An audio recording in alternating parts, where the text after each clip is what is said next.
Yeah, thanks guys for joining us. Yesterday we started our campaign, the interpretation of the Constitution of Western Nigeria. I think everybody now can authoritatively say that there's a constitution for the Yoruba people of Nigeria. And what this means is very simple. Any group of people with a constitution, it simply means that they are an independent nation to a large extent. Before Nigeria was created, Nigeria was actually never created in 1914. Nigeria became an independent nation in 1960. 1914 was a mere amalgamation because the English colonial thugs wanted to save costs rather than having 3 separate administrative posts in Yoruba land, in Igbo land, and in Hausa Fulani land, which respectively represented the Hausa Fulani region, the Igbo region, and the Yoruba region.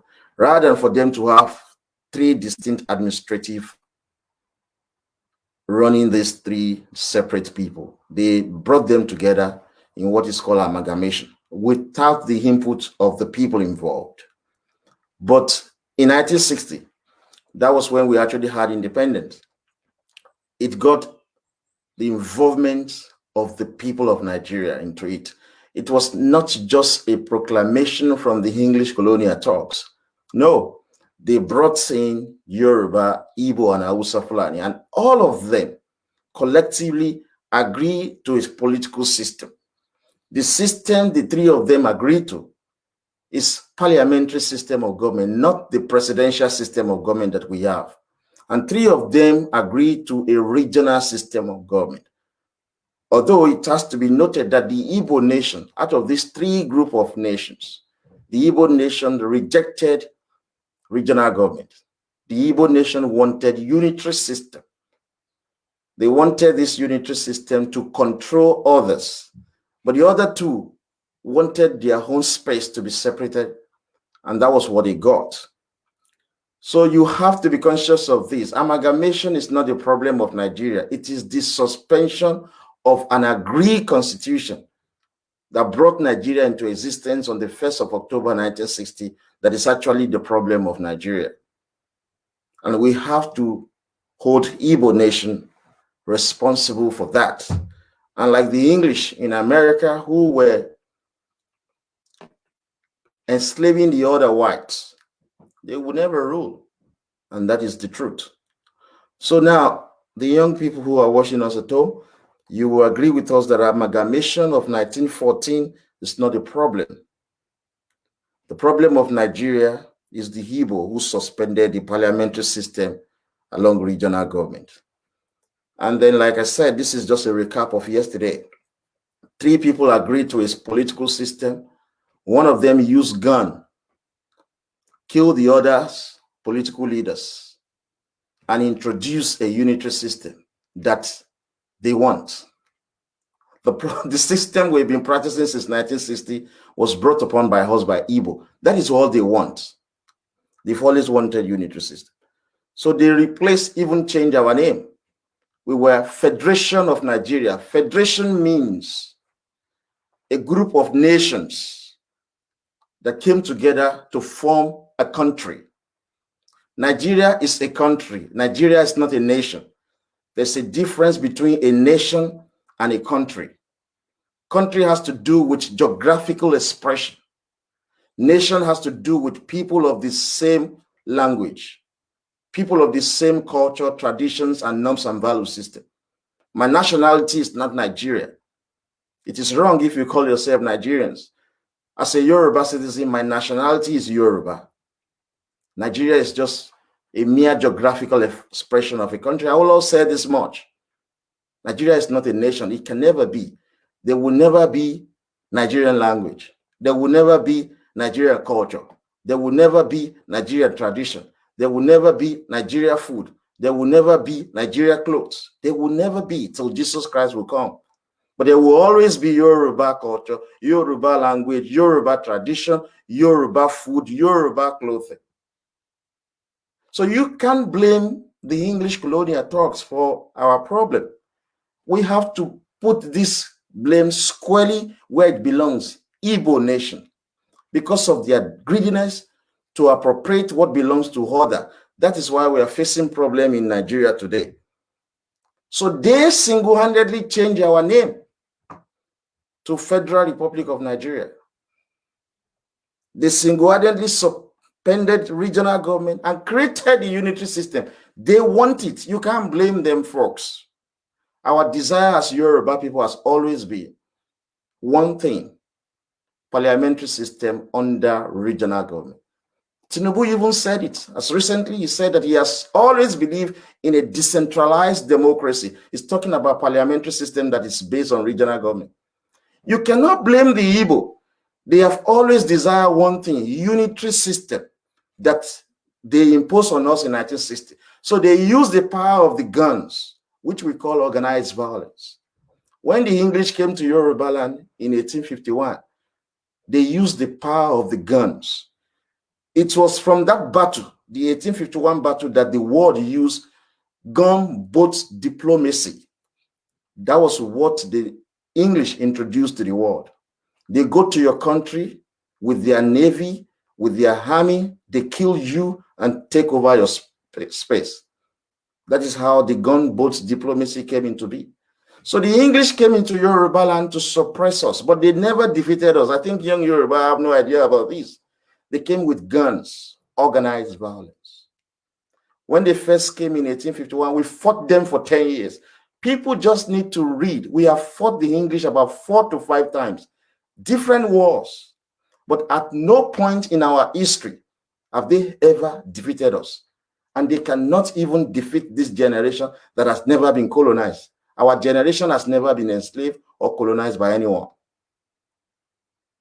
The War of 1851 lasted for 10 years. It ended in 1861 when we signed a treaty with the English.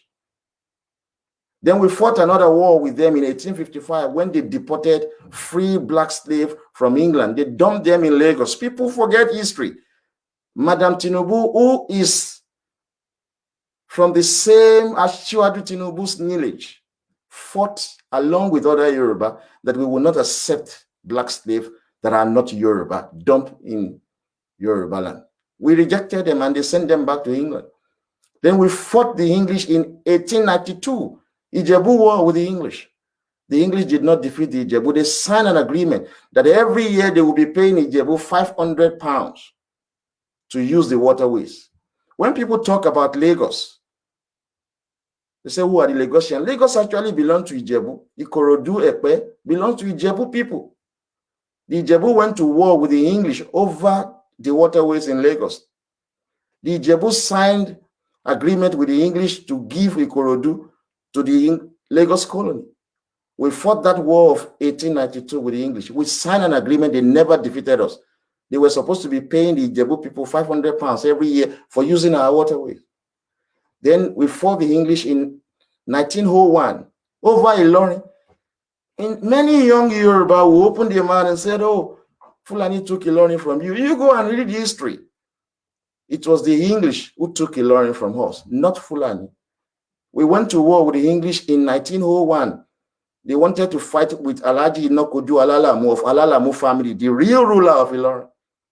He was deposed and taken to Jeba. Yet the English couldn't defeat us there. They had to negotiate with that man because the Yoruba killed 3 different emirs who were Fulani and 3 different English colonial officers who were sent to Ilorin. That was when the English came in 1901 to fight against Alhaji Inokoju Alalam of Alalamu family. I was looking at stupid idiot in Amdekan saying that Fulani took Ilorin from her. It's the irresponsible English that helped the Fulani, yet go to Ilorin today, it is 99.9% Yoruba people. Unfortunately, because Fulani have always been in the presidency, that is why till today, Kwara State and Kogi State are still being categorized as part of North Central. But you cannot blame the English colonial talks. You can't blame them. Because when the Ijaw people were fed up with the subjugation of the Igbo, they sent a delegation to the Queen. The Queen sent a representative. That representative made the recommendation that the Yoruba people in today Kwara State and Yoruba people in today Kogi State, they were called Ilorin and Kabaden, that they should be merged with the Western region. It was Zik who impressed it on Tafawa Balewa not to allow the Yoruba in these 2 areas to be merged with Western region. There were referenda, various referendum from Ilorin Town Council to Ilorin District Council to from Taba Town Council to Taba District Council. They did referendum in all of this council, and the majority voted that they want to be part of the Western region. Igbo Zik stopped it. The records are there. These are not things that we're just talking about. These are real facts.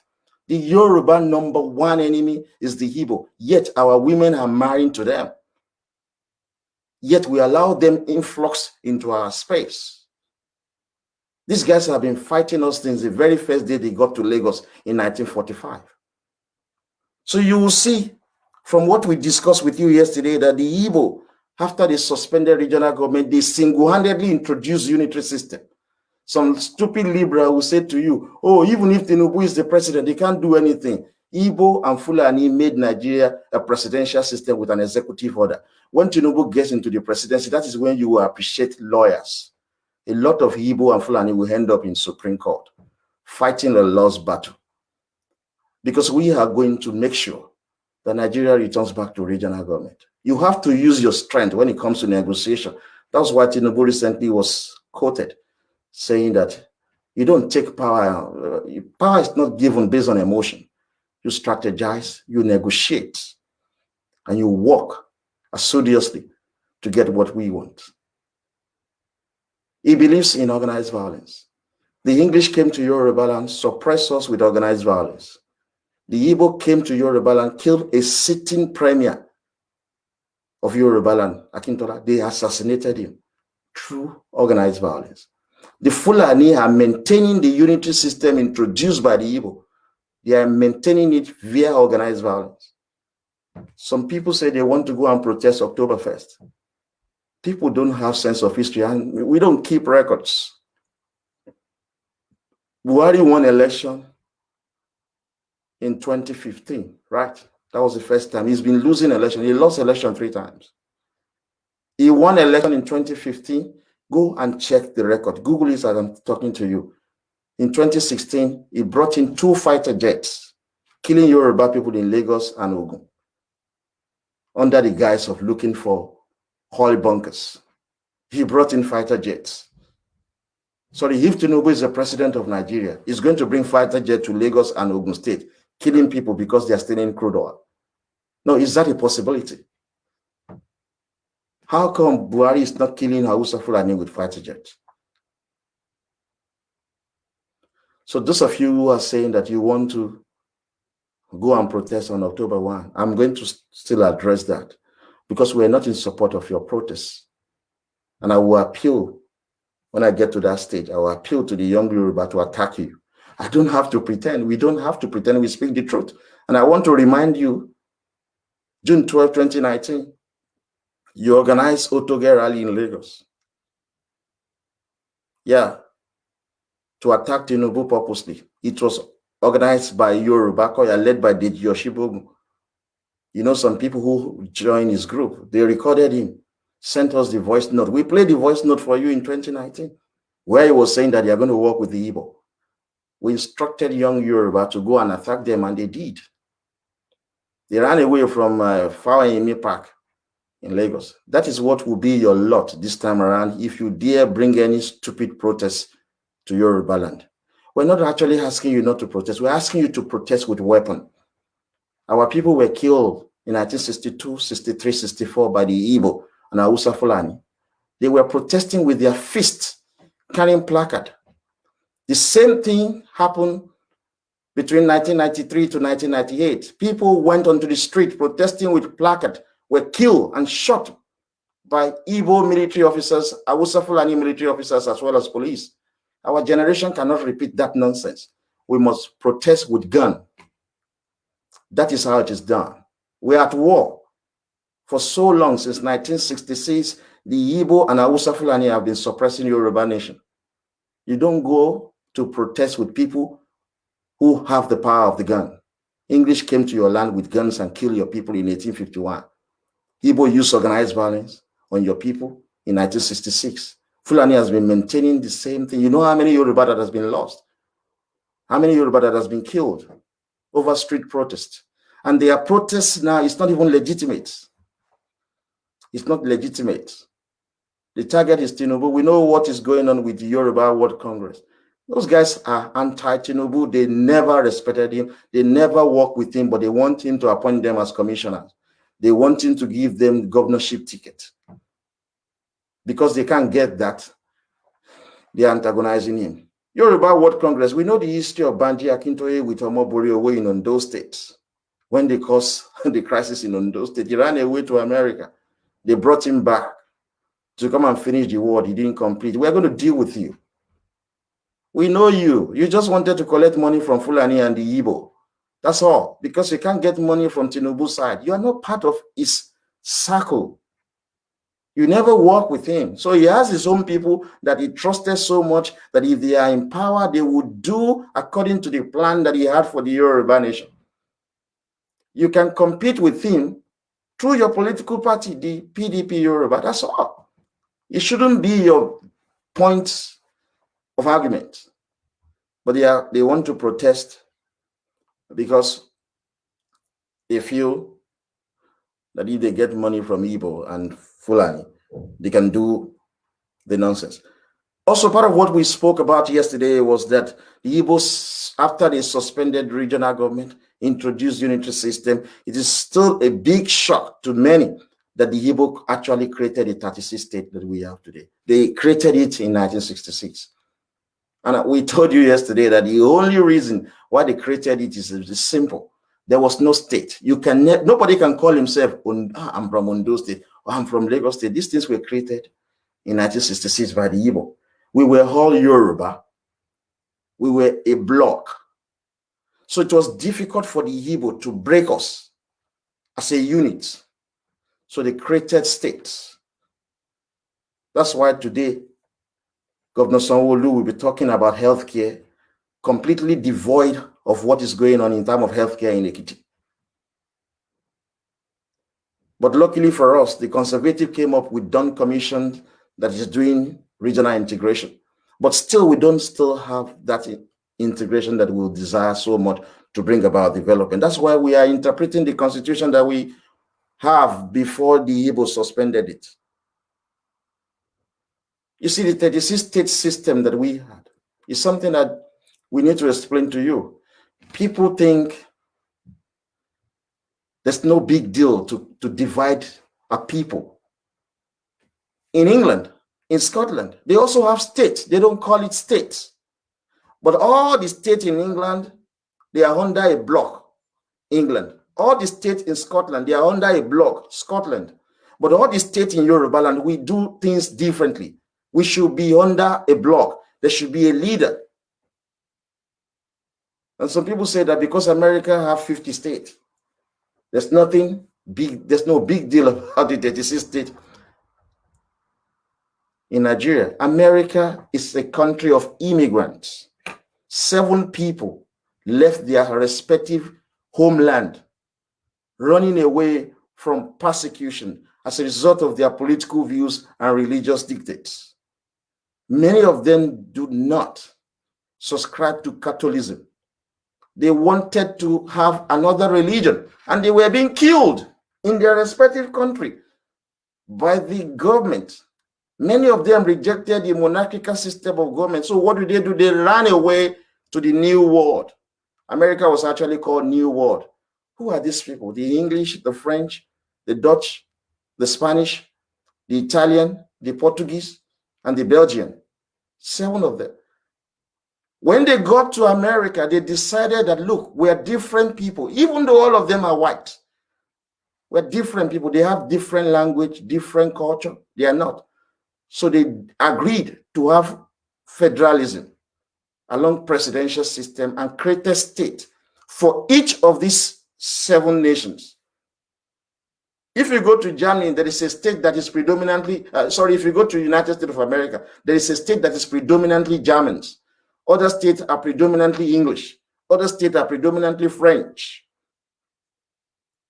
So the state they created doesn't mean that we have to apply the same principle. Nigeria is a country of indigenous people. Nigeria is not a country of immigrants. America is a country of immigrants. That's when their politicians speak. They speak the truth that they are all immigrants there. So they created state, and each state is like an independent nation in America. Each state controls its own police. Each state controls its own military. Each state controls its own tax revenue. Each state controls its own natural resources. Majority of people in Nigeria just think that Nigeria is the only country with crude oil. England has crude oil. Do they premise their budget on the sales of crude oil? No. America is not running a budget based on the price of crude oil. Why must Buhari control people's crude oil? Why must Buhari, the president of Nigeria, be in charge of our police?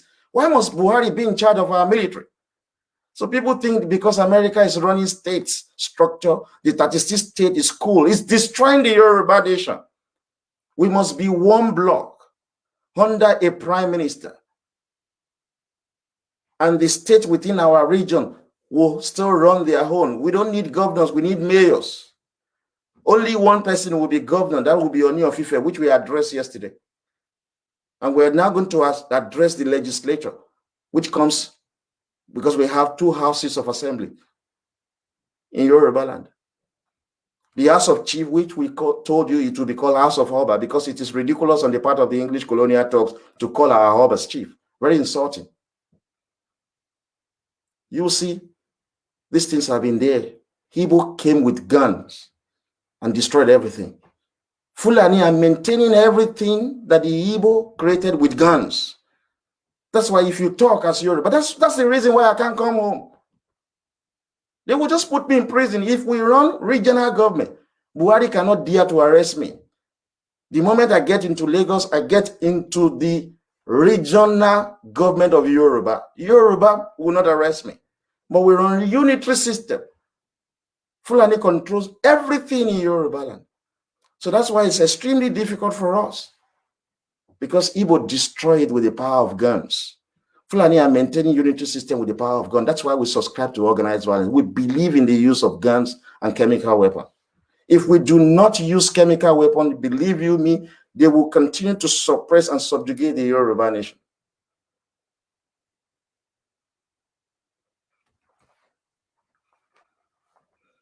So don't think because America uses states, we have to adopt state system. No. Look at the United Kingdom. Are English for immigrants in UK? No, they are indigenous. The Scottish are indigenous. The Welsh are indigenous. The Northern Irish are indigenous to the United Kingdom. They are not immigrants. So they did not create states as their federating unit. They created regions: England, Scotland, Wales, and Northern Ireland. Regions. Nigeria is not a nation or a country of immigrants. It's a country of indigenous people. The indigenous people must be grouped together as one block. Yoruba region, Hausa region, Kanuri region, Igbo region, Ijo region, Edo Urobo region, Efik-Ibibio region, Western Middle Belt region, Central Middle Belt region, Eastern Middle Belt region. These are the 10 regions that must be created by Tinubu whenever comes on board as the president of Nigeria. So when we have Yoruba region, we can create as many states as we so desire. We can create as many local government as we so desire. But all of these people must be under one government because we are not immigrants. We cannot treat our space as immigrant. That's why somebody will say that, oh, I'm from Ondo State, an identity created for you by the Igbo. Like you also witnessed yesterday from evidence-based statement, the Igbo people created what is called Federal Civil Service. Before 1966, there was nothing like Federal Civil Service. We have regional public service. So there is Yoruba public service, Igbo public service, Hausa public service. That's what we had before 1960. What this means that the people don't still get it. Before 1966, any federal government of Nigeria agencies, they are not actually called federal government. The Igbo introduced that word federal. They were called central government. Central government do have agencies across all the three regions. So any agencies of the central government of Nigeria in Yoruba region, it is only Yoruba people that are permitted to work there. For instance, I give you an example. Prisons in Yoruba regions, it is Yoruba people that are working there. Prisons in Igbo region, it is Igbo people that are working there. Prisons in Hausa Fulani region, it is Hausa Fulani people that are working there. Sometimes this might be federal government prisons.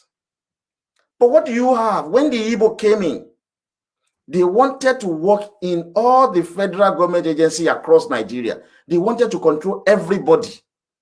So what do? They merge all the regional public services together and turn them into federal civil service. And you cannot employ people without the dictate and authority of the Igbo. So that's why you will see Igbo in all the federal government agencies across Yoruba land. That's why your daughters are into prostitution, because the jobs in Yoruba land has been given to Igbo and Fulani. That's why your boys are doing Yahoo Yahoo. I tell you this is just not a digress. Over the weekend, today is Wednesday if I'm right. On Saturday, I was invited to a birthday party. I had no clue of the person I'm going to meet. And this guy who just turned 22 was the grandson of Anthony Enahoro. So when I was being introduced, the person I went to the party with, as I already told them, who are Adeyinka grandson. And these guys are not really Nigerians. The people there, they are not really Nigerians. It's a close circle family birthday because of the coronavirus. So the moment they introduced me, Adeyinka grandson, he doesn't like to be addressed as Nigerians. He likes to be addressed as Yoruba. So the celebrant came to meet me, a 22-year-old guy. And he said, look, I'm the grandson of Anthony Enahoro. He made mention of Peter Enahoro. He started talking to me and he started telling me about his grandfather. And I was telling him that Anthony Enahoro was a very close pal of Awolowo. He was even jailed along with Awolowo, but then he escaped to London. He was in London. We started talking. And while we were talking, I found out that he also studied economics. And then we were discussing something. I said to him that your category age people, majority of you have been arrested for Yahoo Yahoo. And he said, yeah, he knew about it. I just asked him as an economist, what do you think is the solution to this Yahoo Yahoo and prostitution? He told me that this prostitution is endemic across our university. He said to me, the solution, he said, if this student can get student loan. I don't think he has ever watched my video. But he's an economist, so I expected him to be extremely brilliant when it comes to running off a nation. He said to me clearly, and this is what we have always been saying, you want to solve the problem of Yahoo Yahoo, you want to solve the problem of prostitution, give these people student loan. ₦1 million every year for 4 years, that's 4 million naira. They will not pay a dime until they start working. You will see there will be a reduction in Yahoo Yahoo. There will be a reduction in Olosho. The brilliant guy said that to me. But he has been so brainwashed by a lot of Igbo propaganda, I have to turn the party into a campaign platform. People were listening to me. But you see, there's a problem. The Igbo created the Federal Civil Service in order to appropriate the jobs, the federal government jobs in Yoruba land, as well as the federal government jobs in Hausa Fulani. We stated all of this yesterday. There's a need to recap what we started yesterday so that you get this thing very clearly. So that is why the Igbo, they come into Yoruba land, we say, we don't want you. They say, we are one Nigeria. They go to Ghana and commit their crime. They go to Togo and commit their crime. They go to Benin Republic and commit their crime. And Ghanaians want to chase them away. They said, no, ECOWAS protocol. You can't chase us away. They go to South Africa. They are committing crime, raping their women, abusing their women, killing their people. South Africans say, you go back to your space. No, we are Pan-Africans. We are the same thing with black skin. These guys are horrible. But they continue to troop into our space because we don't have our own son as the president of Nigeria. And yet we, Yoruba, are the majority ethnic group in Africa. We are the economic backbone of Nigeria. Imagine African American ruling over white Americans who are the majority. Imagine Scottish ruling over the English as premier in United Kingdom. Do you think the English will accept that? They will not. But this irresponsible English establishment continue to support minority Fulani to rule over the Yoruba. So when you see Igbo people condemning Buhari or Fulani, that is the exact thing. What the Fulani are doing today, Igbo started it. But they will never be president of Nigeria. I have absolute confidence in that. They will never be. Their greediness destroys Nigeria. They don't know that the greatest human resources on this planet Earth is human capital. You train a child. I have given an example before when my son was born. The doctor said he will never read, he will never write. You're telling a father that your son will never read, he will never write. My son always gesticulates. He wants to drink water, he will be saying, at 3 years old, I took complete determination to make him to read and write. I bought a CD called Your Baby Can Read from America. I started playing into this guy. There was a flip book that I bought for him. You will see a picture, you flip through it, you say, boy. You close it and you bring another one, bottle. I would take him through train station, reading train stations to him every now and then. By the time he became 4 years old, he was speaking. When he turned 5, he was writing his name and his surname. The brain is a terrible thing to waste. Igbo don't have it. That's why they are destroying everywhere they go to. Name those countries. They have been massacred in Hausa land and in the entire north since 1945. They kill them. They kill them.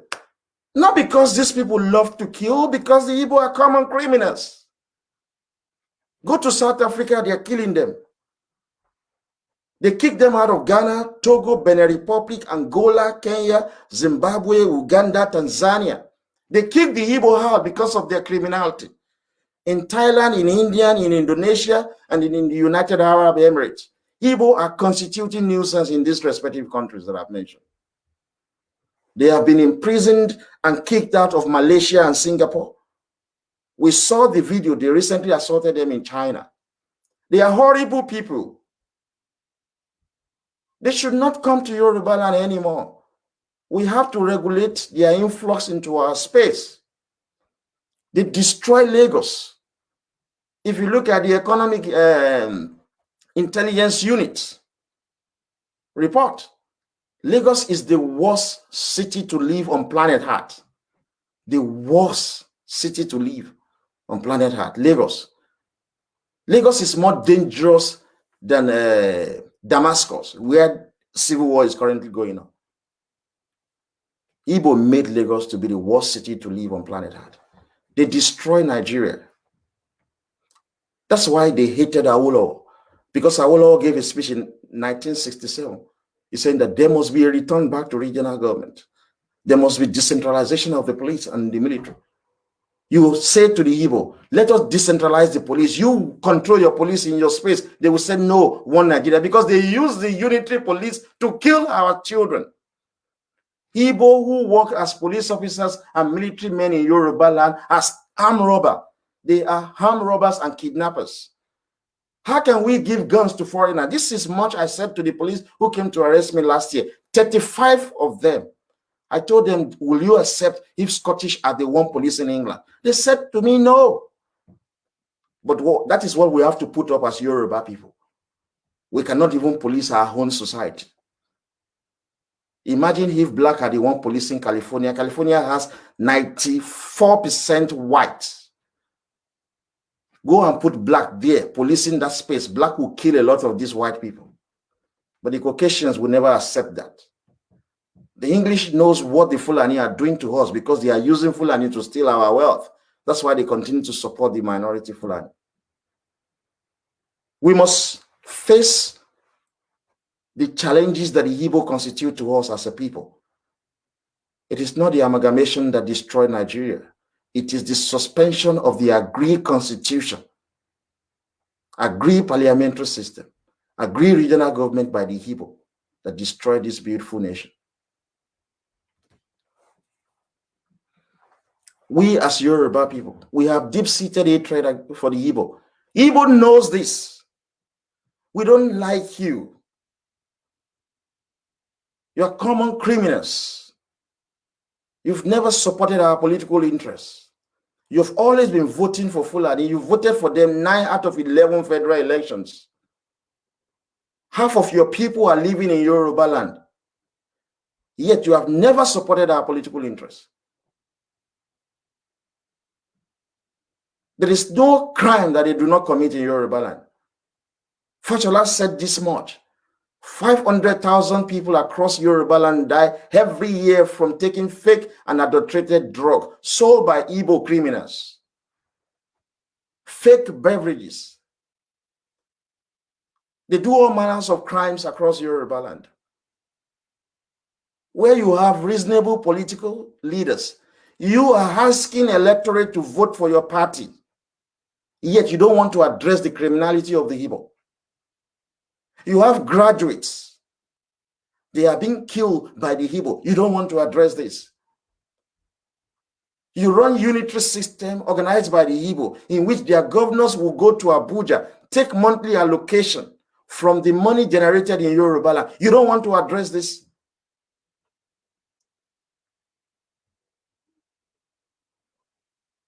Look, my mother once told me that if you read too much, you will never be happy. But I think she might be right. Majority of our members are not happy. But there's another thing that I know. If you read too much, you will be willing to kill. That is the truth. Because we have seen the problem of the Yoruba nation. We can envision what is going to happen to our own children. Our parents today in their old age are regretting their action. They ask us for health care. They ask us for feeding allowance. They ask us to pay their rent. They ask us for everything. That's why a lot of us are doing yahoo and prostitution, doing fraud, because of the irresponsible of our parents, always asking us for one thing or the other. When they were young, they never thought about their future. If they do, they would never have accepted unitary system that is taking resources from their land, going to Abuja, using it to benefit Hausa, Fulani, and the Igbo. So now that we have read so much, we believe the solution to the problem of the Yoruba nation is organized violence. Igbo will never stop coming into our space. 6.7 million of them every fucking year. Fulani will never stop controlling our police. They will never stop in controlling our military. Look at what the Fulani are saying that they want to control Amotekun. They will never stop until we fight and kill them. They will never stop. So when you read too much, you will be willing to kill because you can see the subjugation of your people. And you will do something. Because if we do not, in our old age, it will be terrible. Look at the Yoruba Libra in England. I know them, Citizen AY. Look at how haggard that guy is. He should be in his late 50s. Living in England, looking terrible. He sits in front of computers, spewing rubbish. They want to go and protest in London, stupid people. They don't know that it is the English that is constituting nuisance to their life. They want to go and protest in London. Stupid people. Look at that one who called himself Frank Bello. He speaks like a gay. I don't like gay. Yeah, it is my right. They want to impress gay on us. Why is it that the English are not going to accept polygamy in their own country, but they want us to be gay in our country? Frank Bello, go and look at him. He looks terribly hopeless. They've lived several years in England speaking rubbish. They support Atiku. They sit down, look at all of them in England. It's a terrible space to live, particularly if you are extremely precocious and brilliant mind. As Yoruba people, your brain will mess up. One of our donors was telling me recently when we went out that he has met a lot of Yoruba in London, speaking to themselves while walking on the street. Their brain has been damaged because of the system that does not allow them to attain their full human potential. We have so much wealth in Yoruba land, but we've been pushed aside. We've been destroying our own space. Somebody is reminding me, Olayomi Koiki, he will sit around and talk shit on Tinubu. But someone said to me that he respects me so much, he watched my video, and I said, well, I would have loved to respect him too, but he talks rubbish almost every now and then. We want to do the public shouting like an idiot. You want to go and protest in London. English are responsible for your horrible life. In case you don't know, it is English that are stealing your wealth. All the beautiful things you steal in London, English are stealing your wealth. You know, we challenged David Cameron when he was a sitting prime minister. He went to Lagos. Thank you, madam, for reminding me about depression. A lot of Yoruba are facing depression here in England. David Cameron went to Lagos. He was lying, saying that they are giving Nigeria international aid to build hospital for children. Shit nonsense. We challenged him. You are stealing our crude oil. You are the concessionary managing our port. Your businesses are making huge profit in Yoruba, and you are telling us you are giving us aid, something you stole from our space. So tell these stupid liberals in England, write to Boris Johnson, challenge Boris Johnson, tell him to break up Nigeria, that you will leave his country. He will not, because they are stealing your wealth in Yoruba land to build England. We told you one time ago that Liverpool, not Liverpool Street in London, Liverpool town here in England, that town, their road were built with the money stolen from Yoruba land. Their road in Liverpool was tiled with bitumen stolen from Ondo. They're saying we want to go and protest. You want to go and protest? On May 1 in London, idiot. Go and face Boris Johnson. Stop going to the Nigerian embassy. It adds no value to your life. You just go there, you meet up, you hang out, you ended up in a restaurant to drink beer, and you go home and sleep. Stupid people. You're protesting in England. You see English protesting in Yoruba land if they have problem with their government. We're asking you, if you must protest, protest with weapon. We cannot do the stupidity of our parents protesting with placard, protesting with their fists. You must protest with weapon. The time for protest is not now. It come. I can see war in that country because our generation will not accept this subjugation. So you tell yourself, Heritage TV, Oduduwa TV radio, all of you are looking at that. Very poor people. You're doing shit job. Are you going to be proud to tell people this is what you do with your qualification? This is the job you are doing in England? You sit in front of computer making shit nonsense. You want to go and protest in London. English are responsible for your fucking problem that you are having in Yoruba land. English are the people supporting minority Fulani to be in power. They give weapon to Fulani to fucking kill you. They have killed a lot of your leader, Fulani, through the support of the English. Tell Boris Johnson that you want to leave his country. You want to go back to Yoruba land on one condition: if Nigeria breaks. You will see. Go and listen to his reply. They are stealing your wealth, English. Their businesses in Yoruba land. And we know what we're going to do to them. We've been saying it openly. We're going to nationalize their businesses. If we say to Standard Chartered Bank, you know, I've been mentioning that bank. We say to them, you shut down your banking activities. They do not stop. We can go there and set fire in their head office. It is in our homeland. We're going to treat English businesses the way they treat us in their country. We're going to undermine English businesses in Yoruba land because they support minority Fulani to be subjugating us, the Yoruba majority. You don't embrace your enemy, you confront them. That is how you are going to be respected. Igbo are the problem of Nigeria. Igbo are the number one enemy of the Yoruba. We must suppress these people at all costs and by all means in our space. We're not going to their homeland to attack them. But in our space, Igbo cannot live better life than us. We're saying to the Lagos state government, come and speak to the Yoruba who lives in England. They live in deprived community. Non-Yoruba cannot be living in Victoria Island, in Ikoyi, in Lekki, in Ajah. Non-Yoruba cannot be living in these places. It must be reserved solely for Yoruba people. We must think like civilized people willing to practice self-preservation. And if you look at the speech of Professor Yemi Oshibado, he spoke about self-preservation today. We shared it to you. And people are actually, whatever we say as wow, people are picking a lot of clue, a lot of ideas and ideals from what you said, including this stupid boy Nnamdi Kanu. This is a man that was attacking the Caucasian, condemning them. Now he's saying that the Igbo should go and attend the Republican convention. Igbo should lobby. Igbo are now lobbying, asking the United States of America to come and send a special envoy to Nigeria. These are all ideas and ideas of the young Yoruba for freedom. Everybody is just speaking all of our idea. But I've been saying to this, as an economist, we shape the world. We shape our nation.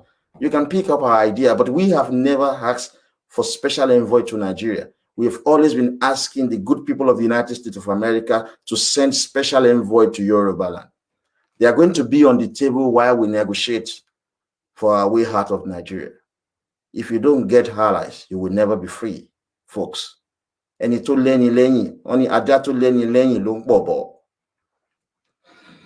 So everything you see the Fulani doing today, it is on the template of the Igbo. And let me tell you, in private, the Igbo and Hausa Fulani and 5 and 6, they are very close. Outside, they antagonize themselves. Inside, they connive together to control your waterways, to control your crude oil, Yoruba. I've been saying to people that that's external reserve, the money belongs to Yoruba nation. They say, oh, this is how much we have. This is the sales from crude oil. The crude oil in Nigeria actually belongs to the Yoruba. Yoruba has the majority stake in the crude oil production. We've been telling people just don't get it. When we say Niger Delta, it is not one nation. It is about at least 5 nations. Edo, Urobo, Ijo, Efik, and Ibibio, and others. Collectively, they are responsible for 65% of the crude oil production in Nigeria. If you break it down to these 5 regions, Ijo has the highest, 16%. But Yoruba alone, we are responsible for 35% production of crude oil production in Nigeria. That external reserve belongs to you, Yoruba. But who controls it? Fulani and English. They will sell your crude oil in the international market. They keep the money in London. The English use your money to build housing estate for their people, to do their roads, to give us loan for their businesses. They know if Tinubu is the president, we're going to stop that nonsense. Why must the federal government control crude oil? Is it President Trump who is controlling the crude oil in the United States? No, it's not. But in Nigeria, the federal government controls the crude oil. That is why the English give weapons to Fulani. So to you, Libra, who want to go and protest in London, idiot, you are protesting in London, people who are trying to destroy your humanity. Fulani has no crude oil. They control NNPC. It is from the template of the Igbo. That was what the Igbo desired before they were killed and chased away from power by the Hausa Fulani. Now you think about this. Fulani has no crude oil. They are the controller of NNPC. Their children are living large. Yoruba children are washing toilet for English. They are cleaning English hospitals. I was telling a woman who works as carer I said to her, you're working as carer, you're taking care of elderly English people and English disabled people. Their children are giving weapons to Fulani to suppress your home parent in Yoruba land. I asked her, does that make common sense? Fulani has no crude oil. Go to NMPC, it is their children that are working there. You have PhD Yoruba, you have master's degree, you have Bachelor of Science degree. Your highest success is to come to England and work as carer, is to come to England and work as security guard, is to come to England and drive kabu kabu. Fulani with no education whatsoever control your crude oil. You are foolish people. That is why the conservative youth will resort to organized violence with chemical and biological weapons. Fulani are already speaking to the Chinese to come and help them to stockpile chemical weapons. But the stupid Libra, it is Tinubu that is their target. Horrible people, they want to go onto the street of London. The very first time I first came to London, I always see these people coming around and protesting. You are protesting in England, the same country that is responsible for your downfall. President Trump said Nigeria is a shithole. England is responsible for Nigeria being a shithole. They are stealing your wealth. Fulani has no waterways. They control your waterways. They control your ports. They said Nigeria is not negotiable. I like the concept of TNN, Tinubu non-negotiable. We are going to give it back to Fulani. We're going to give it back to you. Let me say this to you, to conservative. Don't think the English don't want Tinubu as president of Nigeria. Don't fall for any stupidity. The English don't want Tinubu as the president of Nigeria. Fulani, even Buhari, he does not want Tinubu as the president of Nigeria. The Igbo, they don't want Tinubu as the president of Nigeria. The Libras, they don't want Tinubu as the president of Nigeria. The Yoruba Libra. Organized violence will solve this. That's what we've been telling you. You go back to your secondary school. You go back to your polytechnic, to your university, and come up with chemical and biological weapons to defend Yoruba civilization. They don't want Tinubu, but I have good news for you. The United States of America, God bless that country. They want Tinubu as president of Nigeria because we're willing to share our wealth with the United States. If you call them in, it is not going to be free. Why do you think English are supporting Fulani? Because English are stealing your wealth in Yoruba land. Who made it so? Fulani. So that is the common sense you have to apply. So those of you said you want to protest, well, I will address your protests when we get. I'm still doing recap before we go to chapter 2 of the Constitution of Western Nigeria. That's what they do. Fulani are controlling our waterways from the template of the Igbo. Some people are circulating bills and said, water bills, they are going to take our waterways. Stupid people. In 1975, they took your port. They are building Lekki Seaport. Lagos State government is building Lekki Seaport. Awolowo refurbished Apapa Wharf. Apapa Wharf was built before Nigeria was created in 1914. Apapa Wharf was built in 1913. There was no Yoruba then. Who go there if your children could get job? Apapa Wharf. You will rather come and clean toilet for English. Idiot people. They will not sit in front of computer blaming Tinubu. That's why I asked them. I once asked Mayegun of Inewi, what did you study in university? I asked all these citizens in AY, David Hamilton, I remember all of them. Go and just ask these guys, what exactly is the job that you are doing in England? You just tell the public. Everybody knows that I'm out of job since last year after they arrested me for terrorism because I have to face charges of racial hatred. When I do 90 days campaign, 60 days campaign, I work and I still have passion to do what I'm doing. Tell us, what are you doing? The only thing they condemn in their life is Tinubu. That is the same thing the Igbo have always been doing. They condemn Awolowo, they condemn Abiola, they condemn Falaye. They said Awolowo is a tribalist. They said Abiola is an Islamist. They said Olufalaye is a militarist. They said Tinubu is corrupt. Igbo, aye ima baje. Wọ́n máa pa yín nílẹ̀ Yorùbá, wọ́n máa pa yín on an industrial scale. Imagine. Because the Igbo created the Federal Civil Service, After they merge all the public services from the region, today Fulani are controlling all our customs. Go to Lagos, go across Yoruba land. We have 11 custom command. It is Hausa, Fulani, and the Igbo who are predominantly working there. They shout one Nigeria. We are going to kill you with that one Nigeria. That one Nigeria will kill you. They have customs in Hausa, Fulani. They have customs offices there, but they still work in our own custom offices. Likewise, Igbo. They have immigration offices in Hausa, Fulani land. They have immigration offices in Igbo land. They still come to our space and take this job away from us. That's why, oh man, one of the lady anchoring our program on radio, Yoruba Family, Moji Sola Duke or Adunios, I forgot her second name. She was telling me, she spoke with an Igbo guy at a Election Lawyer Market. She said, I say this woman, Alaja, I don't fuck her. Even that Alaja self. When they come my shop, come they shake her bum, I don't fuck her. He was mentioning how the married women, Yoruba married women he was sleeping with. And these are Igbo that are doing crimes every night as armed robbers, using the proceeds of their crime to take over our shops from our women. And our women are so cheap, they are now gone into prostitution. We're going to change the course of history. You will see.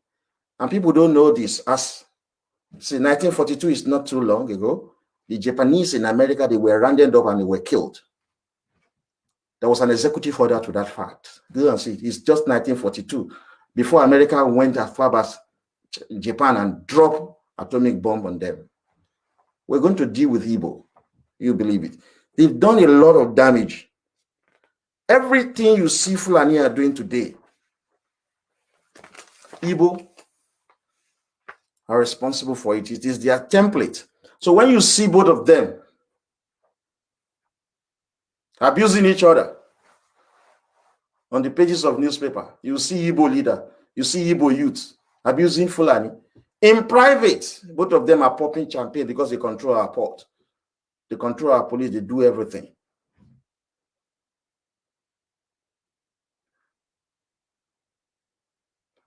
We're going to deal with them. So folks, that was just a similar recap of what we said yesterday, or recap of what you said. So like I said yesterday, if you can still remember, I said we're going to focus on 10 things in regards to this constitution. Number one is the political leadership of the Yoruba nation as established in the constitution of Western Nigeria. There are three most important offices in Yoruba land. The office of the governor of the Yoruba land. It's not your regular state governor of your state, governor of Ondo State. No, governor of the entire Yoruba land. We are not going to call him governor again. It's only one man that is always occupying that post. It is not available to anybody. It's available to only one man. The Queen of England and the King of England are the head of state of England. No other family can be head of state. We also had the same system before the Igbo destroyed. So I said to you yesterday, we can no longer call that office of the governor of Yoruba land. It will be head of state. The only one man must occupy that position, the Oni of Ife. So that was why I said yesterday, if we say Oni of Ife, we must add his office to it. Oni of Ife, head of state of Yoruba land.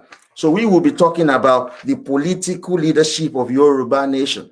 I said there are three most important leadership. The second one is the president of Yoruba land, and is the president of the House of Chiefs. And we said that it's an insult on the Yoruba nation. The English call it House of Chiefs, yet they respect their own in their own country. They call it House of Lord. Oni of Ife is not a chief, like I said yesterday. Alaafin is not a chief.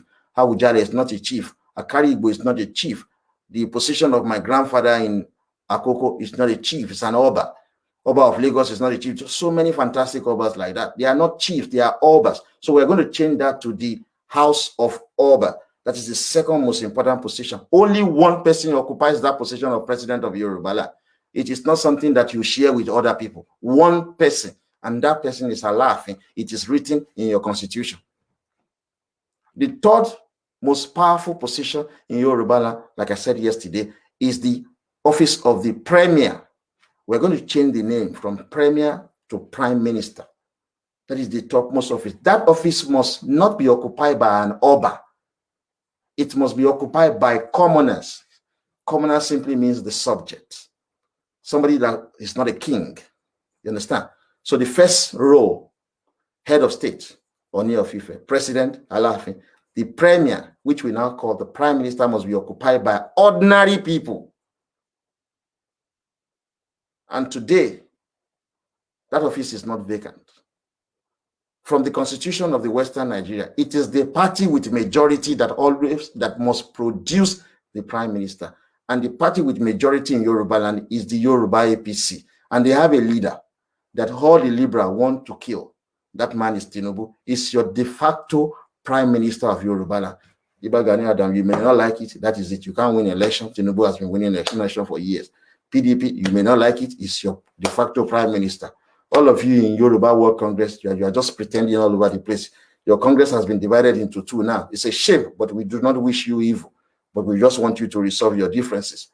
Because you bring in Origi to Origbe together. That's why your group is just messing around. There's nothing you can do about it. All of you Libra, Yoruba, that are, a lot of Yoruba Libra in England. It's a terrible place for them to live anyway. England is not a very good place for brilliant mind, I tell you. Your brain will just turn. You'll just be mad. There's nothing you can do about it. We're talking based on fact. So, folks, we will be talking about that, the political leadership. That's the first one. But I'm still talking about the political leadership of Yoruba land, which I started yesterday. Why is this? What is wrong with this flag? Which I started yesterday. We will move more onto that. There's another thing that we plan to talk about, which might be tomorrow or day after tomorrow, is the false narrative of the not too young to rule. In the constitution of Yoruba Western region, the moment you turn 21 years old, you can contest for an election. So the not too young to rule, they just sign into law, is still, it has always been that. That's why people like Obafemi Awolowo started at the age of 23. The moment you turn 21, you can be governor, you can be you can be governor, you can be premier, you can be MP, you can be anything. It has always been there. So it's this false narrative that it is this new consciousness of not too young to rule because we don't read. That's what we think. Under the constitution of Western Nigeria, that is the most important thing you're going to find here. The judges of the customary court, the magistrate court, the high court, and the court of appeal were all Yoruba, and the courts in Yoruba land were under the Yoruba regional government. What do you have today after the Igbo suspended regional government? Go to our high court in Yoruba land. Go to our court of appeal in Yoruba land. It's Hausa Fulani that you see there. Now, putting our children in prison. Just look at EFCC. EFCC in Yoruba land. It is Hausa Fulani that are working there. They just conquer you on all fronts. This is what I was saying to the police. They're telling you, oh, they asked me to be like Mandela. I said, you must be silly. Why should I be like Mandela? So you should be killing my people. I should now be preaching non-violence. It's stupid. I'm Winston Churchill. I believe in violence. If you violate me, I am going to violate you. My generation will fight and we're going to go to war. EFCC, our children cannot even work there. They have EFCC offices in Hausa Fulani land. Go there. It is still Hausa Fulani children that you see. These guys, they do things with boldness. That, they've conquered our parents. They say, you can't talk. Come to Lagos. Go to Ogun State. Go to Ibadan. EFCC. It is Hausa Fulani that you see. So they arrest our children. They take them to court. It is Hausa Fulani who are the judges. You are going to see chapter 5 when he spoke about the courts in Yoruba land, in this constitution. Today you have Hausa Fulani and Igbo judges. We have our own electoral commission. We have our own electoral commission. These are what we have read from the constitution that we want to enlighten you with. Today, you want to contest election in Yoruba land, it is Abuja that will be there. That was why Obasanjo was able to rig out all the conservative governors in 2003. Except Tinubu. Under regional government, elections in Yoruba land were conducted by our own INEC, Electoral Commission. There were Yoruba people there. But today it is federal government that is conducting election. Igbo brought all this nonsense about. In the constitution of Western Nigeria, you will see that the creation of local government was done by Yoruba people. Somebody mentioned the name of this guy who is the Minister of Labor. Keyamo or something. Yeah, Keyamo. He said that they are going to create 774,000 jobs, according to number of local governments. Under regional government, we were creating our own local government by ourselves. Igbo suspended that. Hausa Fulani bans on that. They started creating local government. They created more local government to themselves. Under regional government, we Yoruba, we created our own local government. It is written in our constitution. There's another thing I found very beautiful in that constitution. Every 8 to 10 years, we must create a new town. Beautiful. Every 8 years, a new town must be created in Yoruba land. The English are doing the same thing. Many years ago, when there are too many black people in London, the English were fed up. They don't want to live with black people. They want to be free and live with themselves. They created Milton Keynes, a new town entirely. They built it from scratch. The Constitution of Western Nigeria says that every 8 to 10 years, a new town must be created. Ibadan was created. There's so many new towns that were created in Yoruba land. We always create Ibadan. Ibadan was created by this guy, Jagun from Ile-Ife. He brought Ijebu people, Ife people, and Ekiti people were there about to create Ibadan. Some stupid liberal who say, Tinubu is not from Lagos. Some of them have said to me that, oh, you go and contest election in Ondo Wiri. I live all my life in Ibadan. That's why I'm contesting election. The Constitution says that we must create new towns every 8 to 10 years. But Igbo suspended that. Otherwise, you think we have created beautiful, beautiful, beautiful towns. And why was that?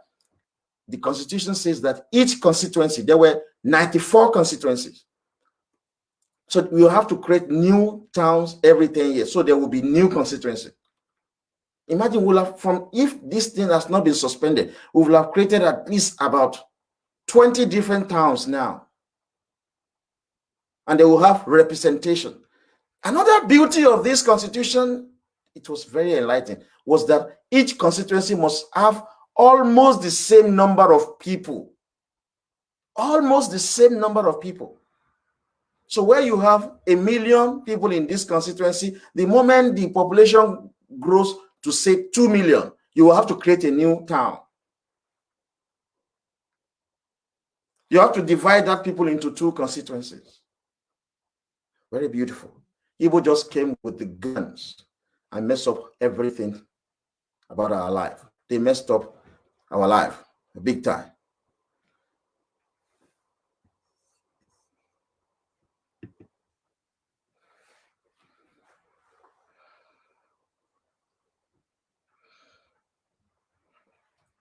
That's another thing that we will be talking about in this.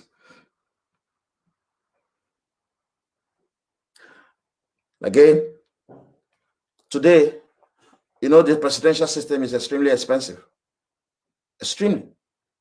In Oyo State, Osun State, Lagos State, all this mushroom state that has been created by the Igbo, they have state assemblies.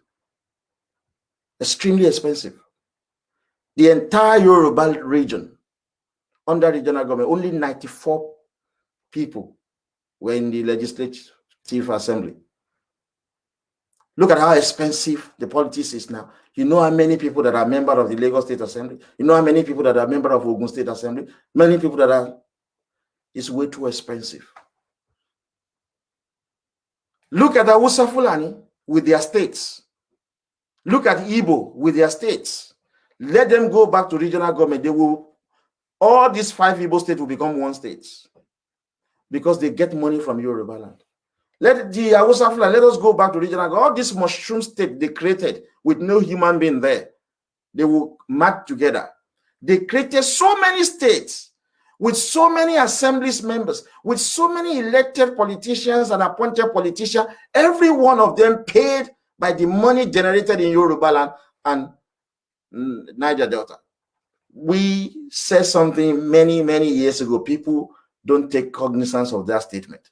We said, if you destroy one local government in Lagos, Apapa local government, you destroy everything there, including the ports.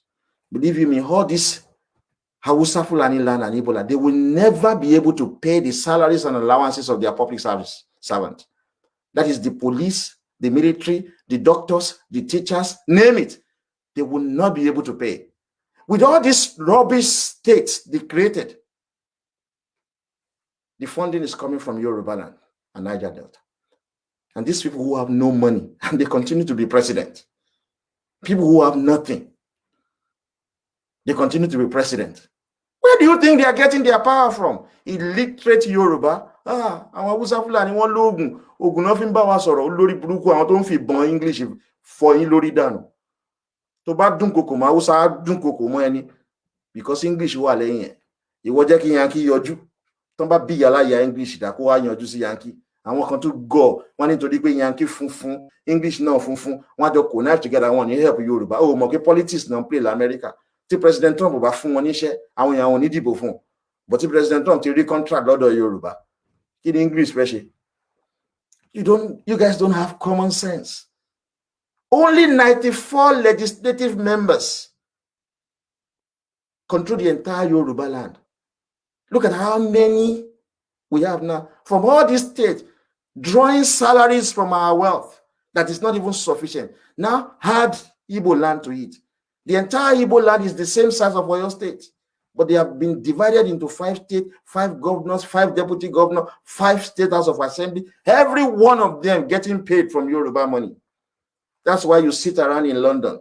Depression, the fall share, oh, niyawo, oh, loco, àwọn ọmọ tó bí gan ò ní lárí.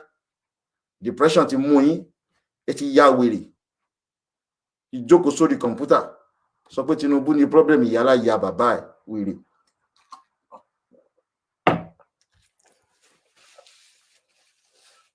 The Igbo that are shouting, we want Biafra, tell them to accept regional government. They will never. Stupid Nnamdi Kanu, tell him to accept the military in Igbo land to be under the control of Nnamdi Kanu himself. He will say no. Tell him to accept that the control of the police be under him. He will say no, that we want Biafra. That's your Biafra. We give you Igbo-speaking Biafra. But they want other people's land. Something they couldn't get when they dissolved the regional government. They thought that they would be president forever. Fulani came and removed them. English are now supporting Fulani. It's the same style they are using to corner the wealth of the Ijaw people. The entire Yoruba land had 94 members of our legislative house. Today, we have thousands drawing salaries. They have thousands of members of the State House of Assembly in Igbo land. The same thing in Hausa Fulani land, in Kanuri land, in Middle Belt. All of them paid from the money generated from Yoruba land. Yoruba, you don't know the power you are. I have been saying it. People think we believe in zoning. They said, let us devolve power to the South. There's no zoning. We don't believe in zoning. I'm going to speak on zoning because there is no election since 1999 that Hausa Fulani has not participated in. Who are you disputing with zoning? You want to zone what? Are they doing zoning in America or are they doing zoning in UK? You want to zone what? All your public services in Hausa Fulani, they will not get salary by the time we are done with Thinkaport and Apapa Wharf. Put your stupid English Navy there. Folks, when we talk about this sport, you go and read history. We took it. During June 12th, we took Apapa Wharf and Thinkaport from the Fulani. But the generation of that year, they don't want to blow it up. It was English Navy that came with submarine and their boat to kill Yoruba, who took it away. We dare English to take that chances again. We would defeat you. Even before, all your businesses in Yoruba and English, all your businesses, we're going to nationalize them. We are working on giving ultimatum to Standard Chartered Bank to close shops in Lagos. You would think it's not possible. You will see. It's going to get there. We're looking at the possibility of 2021/2022 if the politics against Tinubu They are trying to manipulate it. We would tell Standard Chartered Bank to close. If they refuse to close, we're going to go to their head office and set it on fire. It is in our land. We must treat English the way they treat us in England. They are supporting Fulani. We do not accept that. Fulani are minority. English in United Kingdom will never accept Northern Irish to be prime minister. They will never accept Scottish to be prime minister. They will never accept Welsh to be prime minister. Why they must support minority Fulani, they will explain it by the time we nationalize their businesses in Yoruba land. Another thing that we are going to be showing you in the Constitution is written in the Constitution. It is not something that the Young Yoruba for Freedom has made up. We only have 87 recognized Obas in Yoruba land. All of these people that you just call Obas, they are actually Bale. Because of the horrible unity system introduced by the Igbo, every one of them are just calling themselves Obas. Our House of Chiefs, which we now call House of Obas, has only 87 members who are Obas. In this book, I wrote about the same thing. You see, Federation of Oduduwa Republic, Tentative Administrative Division, 35 provinces of the Oduduwa Republic, which are going to be based on the recognized Yoruba Obas. That was on the basis of which I did it. In this book that I wrote, I put in there that there will be 4 families that will have special recognition in Yoruba land for what they have done, for their exceptional service to the greatness of Yoruba land. 4 families in the Constitution of Western Nigeria. It is there. You are going to see 4 families are recognized. 4 families are recognized to be members of the House of Obas. They are not Obas. They are 4 families because of their exceptional greatness that they've brought to Yoruba land.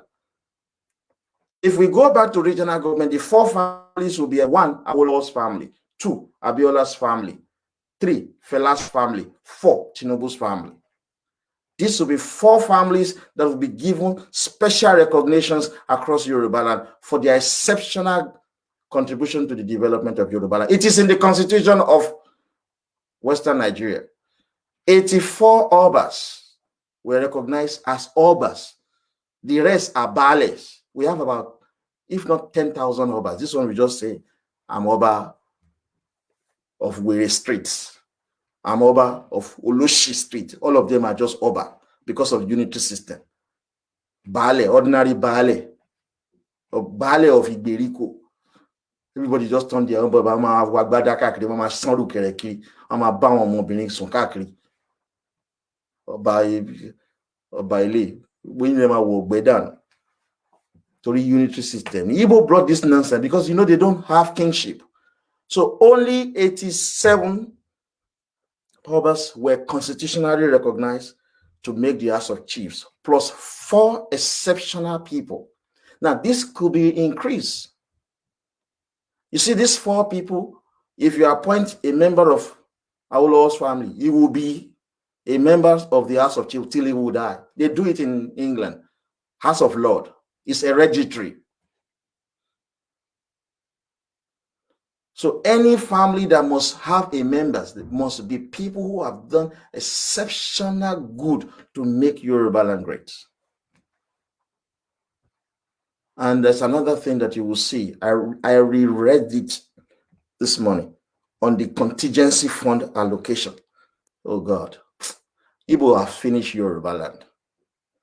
It is Igbo, not actually Fulani. Fulani are running on the template of the Igbo. That's why they are scared. They don't want Tinubu to be president. We have a consolidated revenue account in Yoruba land. All the revenue collected in Yoruba land, all the taxes paid by companies, by individuals collected in Yoruba land goes to that consolidated revenue account. We are the only ones spending it. So what do you have today? They take all the money from Yoruba land, taxes, revenue, everything goes to Abuja. Igbo made it so. That's why hospitals we don't have. Affordable housing we don't have. Qualitative healthcare we don't have. Free and qualitative education we lack. Job security, none. Security of lives and property, nothing. because the taxes that you pay goes to Abuja. You know, some times ago, President Trump was calling on California governor that you are owing me taxes, so you have not paid the agreed percentage of the taxes you collected in California. You have not given it to me. President Trump was on the pages of Twitter reminding the governor of California that give me my percentage. But what do we have in Nigeria? Buhari collected all the revenue from Yoruba land. That was not the case. The case was that all the money collected in Yoruba land stays in Yoruba land. We will give the central government an agreed percentage, and the only thing we are willing to give is 10%. Under the Reisman formula, you know, it's the name of a person. Reisman was the young guy, he was a very young colonial officer who came up with the formula of sharing money before the English colonial tour left. His name is Reisman. He said that the region would take 60% of the revenue. So the remaining 40% from the revenue, 20% will go to the center, 20% will go to the regional account. That means if we make 100 naira in Yoruba region now, we are going to keep 60 naira. We will give 20 naira to the federal government. The 20 naira that is remaining will be put in a pool account owned by all the regions and will be shared equally. So Yoruba will eventually take around 70% of his own wealth back. Reisman came up with that formula. A number of people don't know his name. These are thorough research that we've done. So you see, what do we have today? Fulani, because the Igbos centralized Nigeria, brought in unity system, Hausa Fulani will take 100% of the money that is generated in Yoruba land. They will move it to Abuja and share it with Igbo, Hausa Fulani, and they will return to us 8%. That is why you are poor and miserable. Your children are running to America, running to Canada, dying in the desert, trying to cross the Mediterranean Sea to get to France, to get to Germany, to get to England, because Fulani and Igbo are enjoying your sweat. So we need guns to stop these guys. They will not stop it by talking. Awolowo started the agitation for a return to regional government. I am still doing that now. If we fail, our children will be doing the same thing. So these guys are not going to stop until we bring out chemical and biological weapons to confront them. Fulani are already talking to the Chinese to help them stockpile chemical weapon. Already English will give them chemical weapon. So the moment we are willing to share our wealth with America and just simply say to America, look, this is it. From Lagos to Ogun, to Ondo, down to Ishekiri is our waterways. We want to build Awolowo Port in Ogun. We want to build Ondo ports. We want to build another port in Ishekiri. We give the contract to America. We ask America to train our military. It's business. We ask America to come and invest in our airport. We ask America to come and invest in our beer. We stop drinking stupid Guinness Nigerian PLC that belongs to stupid English. We bring in American beer. They will support you because they are making money out of you. That is it. So rather than allow Hausa Fulani and the Igbo with the backing of the English to continue to take 92% of our wealth and return only 8% for us, we give American 10% of this wealth and keep 90%. Then we will be able to provide free and qualitative healthcare. We'll be able to provide free education. We'll be able to provide job security. There will also be security of lives and property, and we'll be able to provide affordable housing. Finish. If you get all of these things, won't you like Tinubu? You will be enjoying yourself. None of us will be sitting down on our Facebook talking politics. We'll be meeting up with our friends. Hey, you will enjoy yourself. You will go on holiday. You will be happy with your children. We will have stability in our homes. Nobody will want to travel away. You don't see your cousin, you don't see your auntie, you don't see your siblings, you don't see your parent. You are all over the world, living miserable life, speaking English everywhere, speaking French, speaking German. You will hardly speak your Yoruba language because we are scattered everywhere. Look at the way our women are begging to come home from Lebanon, from Saudi Arabia, from Qatar. All of this will end. Folks, we will never get there if we do not have the support of the United States. Look at President Trump when he's campaigning. He's a very honest man, a completely decent man. The English are very cunning. They smile at you. They want to destroy you. Imagine police interviewing me. They said to me that, oh, look at this website. It is your website. I said, look, a lot of people do things for us. They come and play one of my videos and I say, look, I got you here. Here, you are saying that people should go to this website. This is your website. I said, oh, come on. People come and do things for us. And people come and do things and I speak about it. The police officer saying, I got you. How ridiculous. And they said they are better than police in Nigeria. The police in England are not, they are shit police. That is the truth. They are far worse than the police in Nigeria. Fucking corrupt. They know the truth and they will be arresting you because of the color of your skin. They'll be arresting you just because of the color of your skin. Shit people.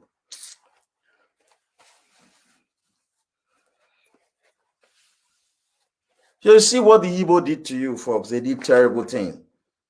I will not.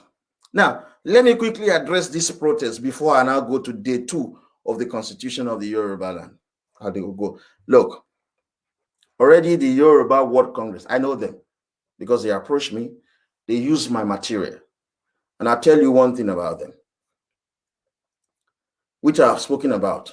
Before they formed the Yoruba World Congress, they used to be disparaged group of people. All of them came together. They formed Yolicom.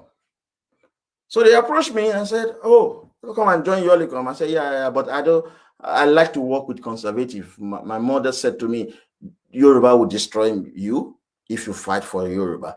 So I don't want to relate with everybody. I just want to work with people of like minds.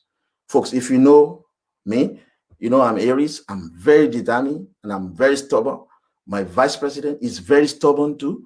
Our director of intelligence, PC Omolubadan, he can burn down the entire Nigeria with his anger. All of us have the same similar state of mind. So it's very easy for us to work together because we have the same aims and aspiration. But if we bring in Libras, there are other fine leadership of YF as well, which I have not mentioned their name. The moment we bring in Libras, they will just mess up the whole thing. But this Yolicom, they brought in everybody. I said, look, I don't want to, but I can affiliate with you. YF can affiliate with you, but we don't want to bring ourselves into your group because this different kind of human being that you've brought into this. We don't have the same ideology. So I spoke about the use of chemical and biological weapon in 2012. This same Yolicom issue a public statement saying that they don't know me. These are people I discussed with before I made that video. They said they don't know me. So Architect George Akinlas came and meet me and was apologizing behind after they have made a public shame of themselves. He was apologizing because he said, one threatening one, I didn't let you so one threatening, you then put me under the bus, right? But fortunately for me, I've been already writing, talking to the people in America, the CIA. So I could rely on those people, even though they are not black. It's the black people, Yoruba, that I relied on. They threw me under the bus. So I know these people. When they wanted to re-elect Professor Banji Akintoye, they called YYF. Two groups were called from abroad. Professor Banji Akintoye group in America and the Young Yoruba for Freedom in England. So we said to them, and we had meetings, we said, look, we cannot do this nonsense. You elect somebody who can win election as your leader. And Tinubu has been winning election. So it's your leader. They say, no, he doesn't give us job. All these excuses. So I sent people to go there and said to them to speak in favor of Tinubu. When we go there, they don't want us to speak. They just brought in one man. He said, oh, we are going to elect Professor Banji Akintoye. We stood up while I stood up, and then we just rubbish their process and procedures. And we said that this is not nonsense. That Professor Banji Akintoye, we trace his history with the Omobori, how they want to destroy the entire Yoruba land. That this guy is just coming from America. You're saying he's your Yoruba leader. He has not won election like Tinubu and the rest of them. So that is story. The people who created that Yoruba One Congress have one thing in common: hatred for Tinubu. Now it has been divided into two. There are four people rather saying that they are the founder, that they have removed Professor Banji Akintoye. This is what you get when you bring Ori Tutu, Ori Gbigbe into an association that ought to have one ideology. When you bring people of different ideology, it's going to break. That's what has happened to them. So these are the people that are calling for the protest on the 1st of October. There's a new introduction of this guy, Shore. Believe you me, if Shore is a local government chairman, he will be more corrupt than the devil. You know why? This is a man, they ask him simple question. Are you Ijo or Yoruba? He said he's a Nigerian. Somebody who cannot be proud of his ethnicity. He's an Ijo guy. He's an Ijo citizen. Such a person is the most corrupt human being on planet Earth. It's like you are asking a black person in America, are you black or white? Saying, I'm American. So even in their censor, they write it, are you black American or white American? So sure, he cannot even be proud of his Ijo ethnicities, yet he said he wants to be president of Nigeria. So he has come into this calling for protest as well. He's calling for stupid revolution. The protest will be in London. The protest will be in Yoruba land. It will not happen in Igbo land. It will not happen in the Middle Belt. It will never happen anywhere else. It is only happening in Yoruba land. So what they are doing is that they want money from the Fulani and the Igbo. That is what they are doing. Yoruba World Congress. They want money from the Fulani and the Igbo to negotiate 2023. They are not going to give you any Oduduwa Republic. You don't get a new republic devoid of politics. That is the reality. So that's what they want. Their target is just actually Tinubu. So what we want to appeal to the young Yoruba who might have subscribed to their nonsense is this: don't go out on the 1st of October. If you do, I have my doubts that it is the Nigerian useless police or the Fulani military that will attack you. You will be attacked by conservative Yoruba. That is why some of you are already pleading with MC Oluomo and his group not to do anything to you. We will remind you that you came with Otoge Lagos rally last year. You know what happened to you. The stupid rally you want to do now is targeted at Tinubu, and we don't want that. Because you are not genuine. You cannot be calling for the unity of Yoruba and at the same time disparaging Tinubu. Your political party is PDP. You have the options of going from house to house, canvassing for PDP, telling people why they shouldn't vote the APC Yoruba. It's legitimate. You are soliciting for their vote. But where you want to attack the personality of a Yoruba citizen who is likely to be president of Nigeria in 2023, will disagree with that. And this is what I have come to realize. If the Libra are doing evil, we do not confront them with evil. They will prevail over us. They messed up our chances. They messed up Abiola's life. They are trying to mess up Tinubu. So if we do not confront them with fire for fire, they will succeed. So I want to appeal to the young conservative, as well as to MC Oluomo and your group in Lagos. We don't want this rally to hold in Yoruba land. So I'm openly calling that these people be attacked.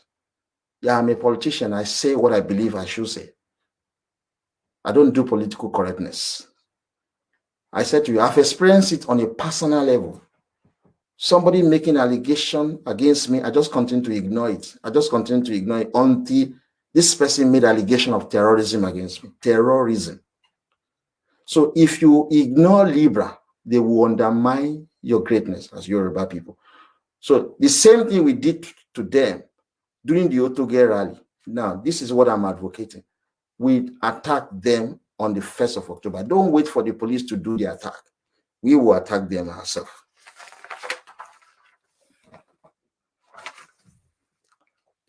And those who want to protest in London, well, shame on you. The English are the one responsible for your fucking problem. You are in England with all your education, washing toilets, cleaning hospitals, doing care work, working as security guard, you work in Tesco, you do all manners of horrible job. Yeah? Why? Because Fulani controls all your wealth. How? Through the support of the English. So you don't have common sense going to protest from your house. You just carry placard. You want to do the dual republic, and after 2, 3, 4, 5 hours, all of you go and relax in your house and be having sex with your partner. Then, or you go to a restaurant and be drinking beer, and it's gone for the day. What have you achieved? Absolutely nothing. It would be very impressive if you send a letter to Boris Johnson asking him in your letter that the Yoruba in England would like to return home. But we cannot return back to our home because of insecurity, because of lack of job security, because of lack of affordable housing. You list all of these things. You Libra, you watch my video, you read all my articles, copy. You do copy and paste a lot. You can't do your own research independently. Write to him.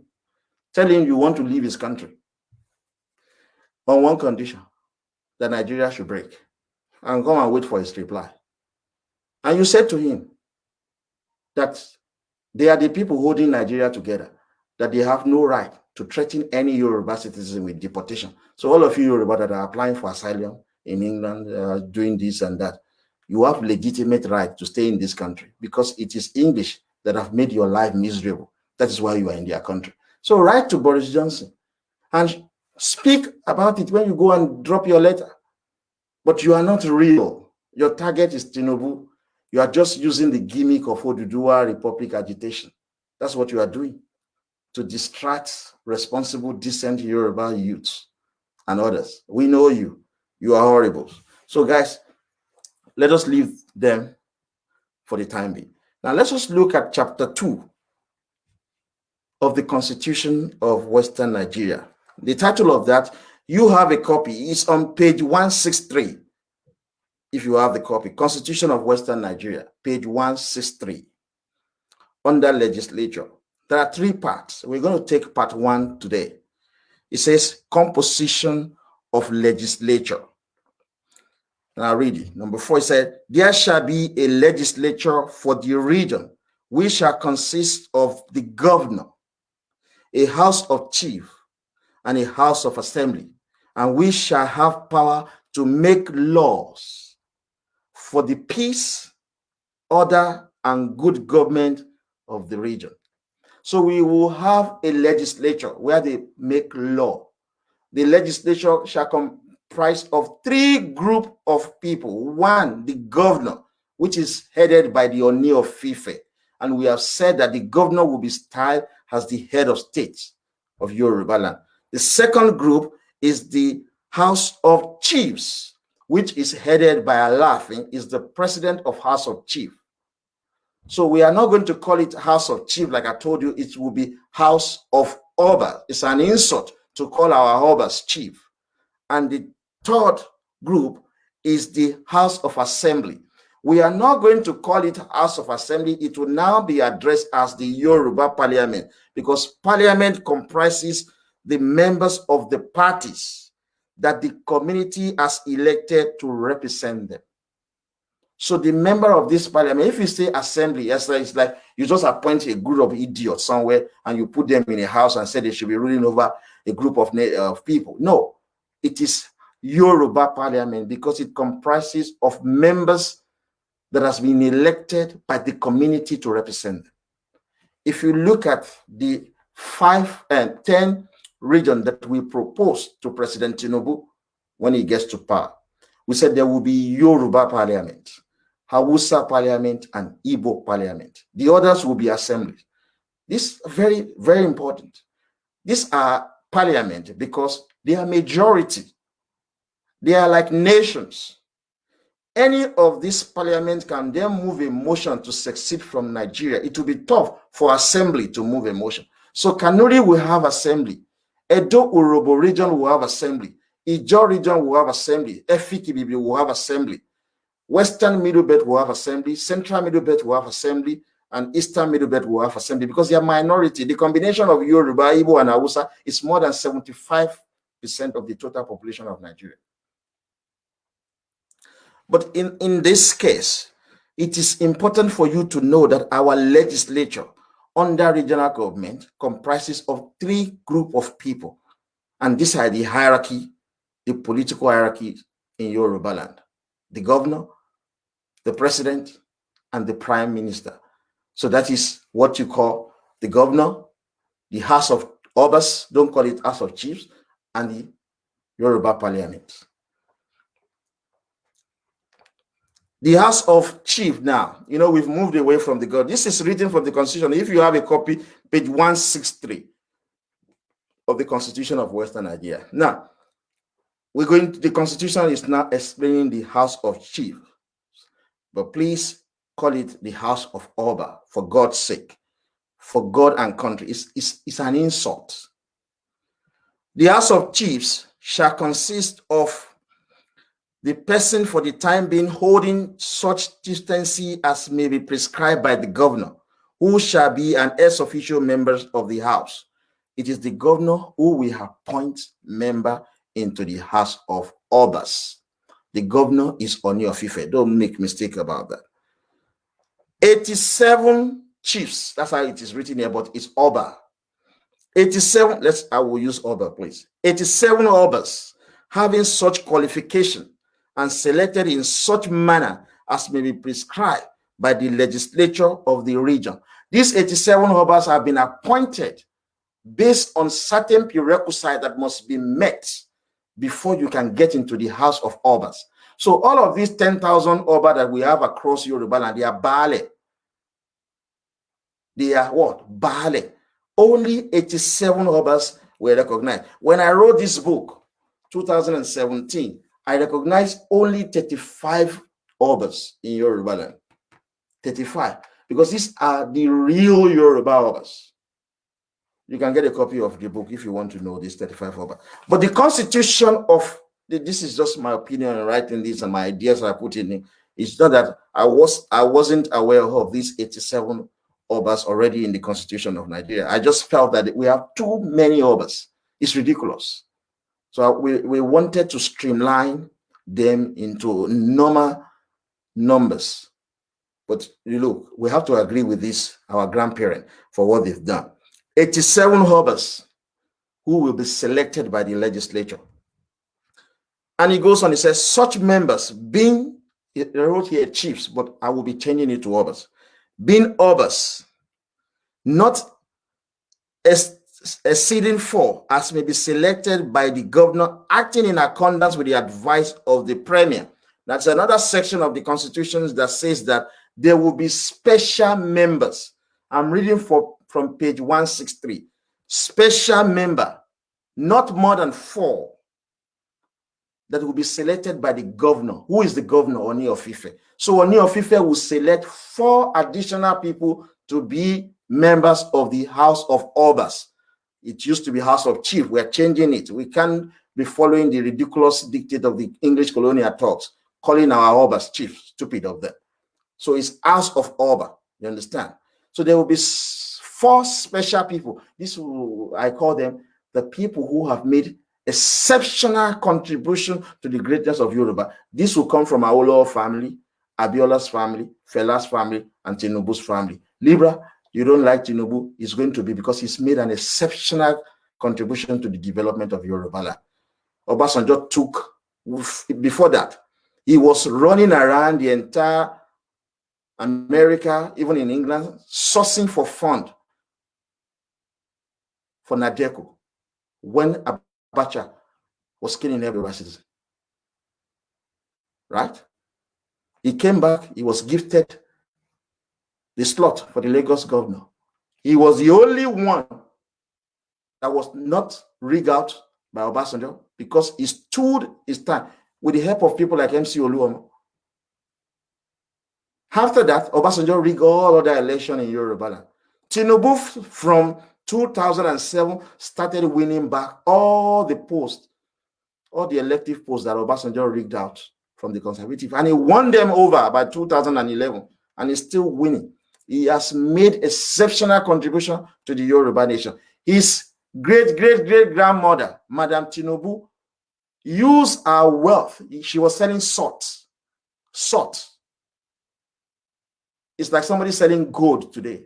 She used the proceeds of her business to fund the war of 1851 and 1855 against the English. So this is a special family. They will be the special member. These are 4. Now, when we go back to regional government, you will expect things to change. It could be increased from 4 to 10 special family who have made exceptional contribution to the Yoruba nation. But I'm reading to you how this thing was in our home constitution. You will respect the brain of our grandparents. And everything was destroyed by Igbo with gun.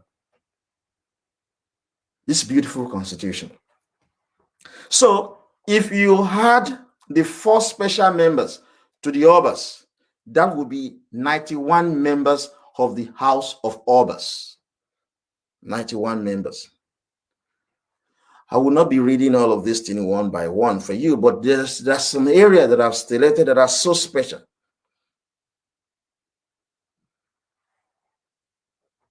Yeah.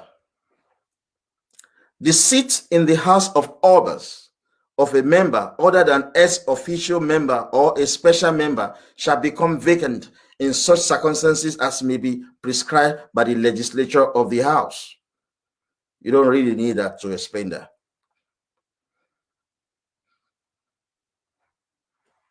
In this section, chiefs mean, they define chiefs in the Constitution, means any person who is for the time being recognized as a chief under any law in force in the region.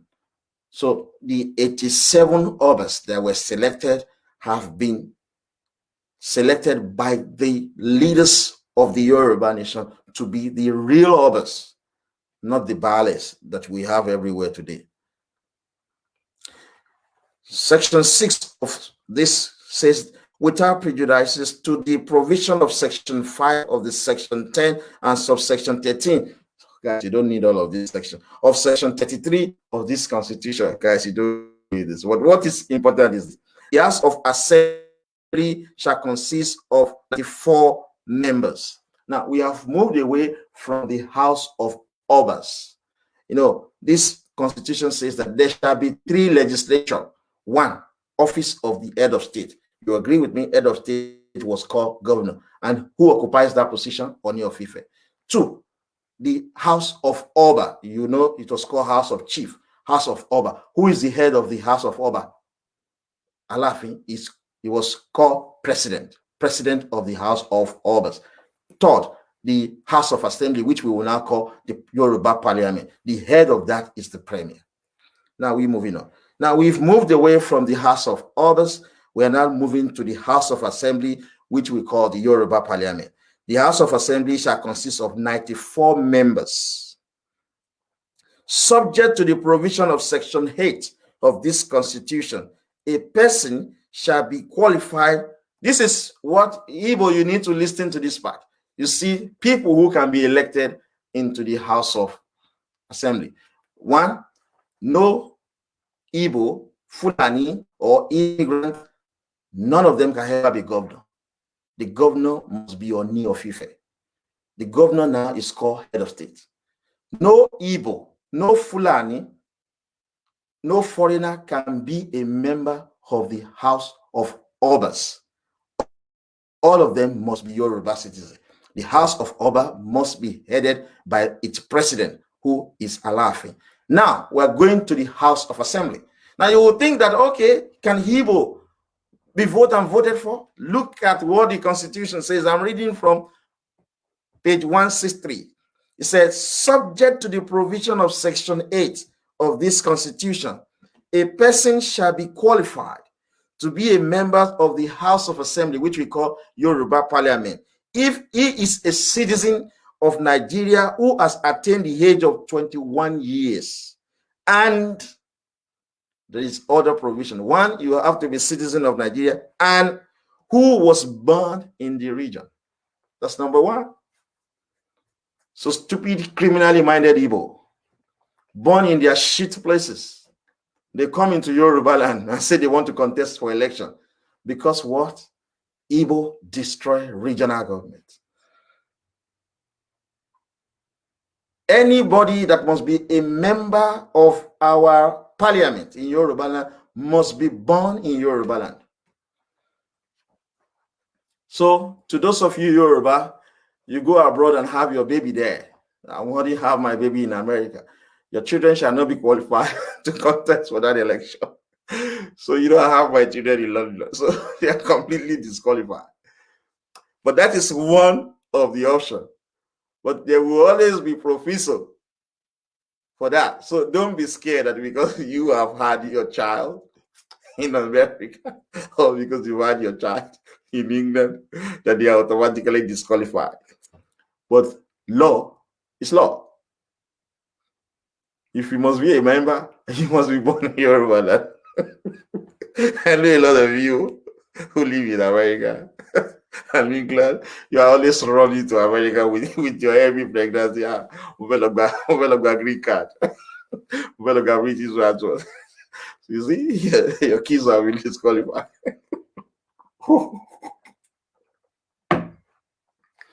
Yeah.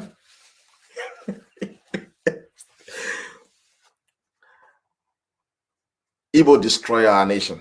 Trust me, folks.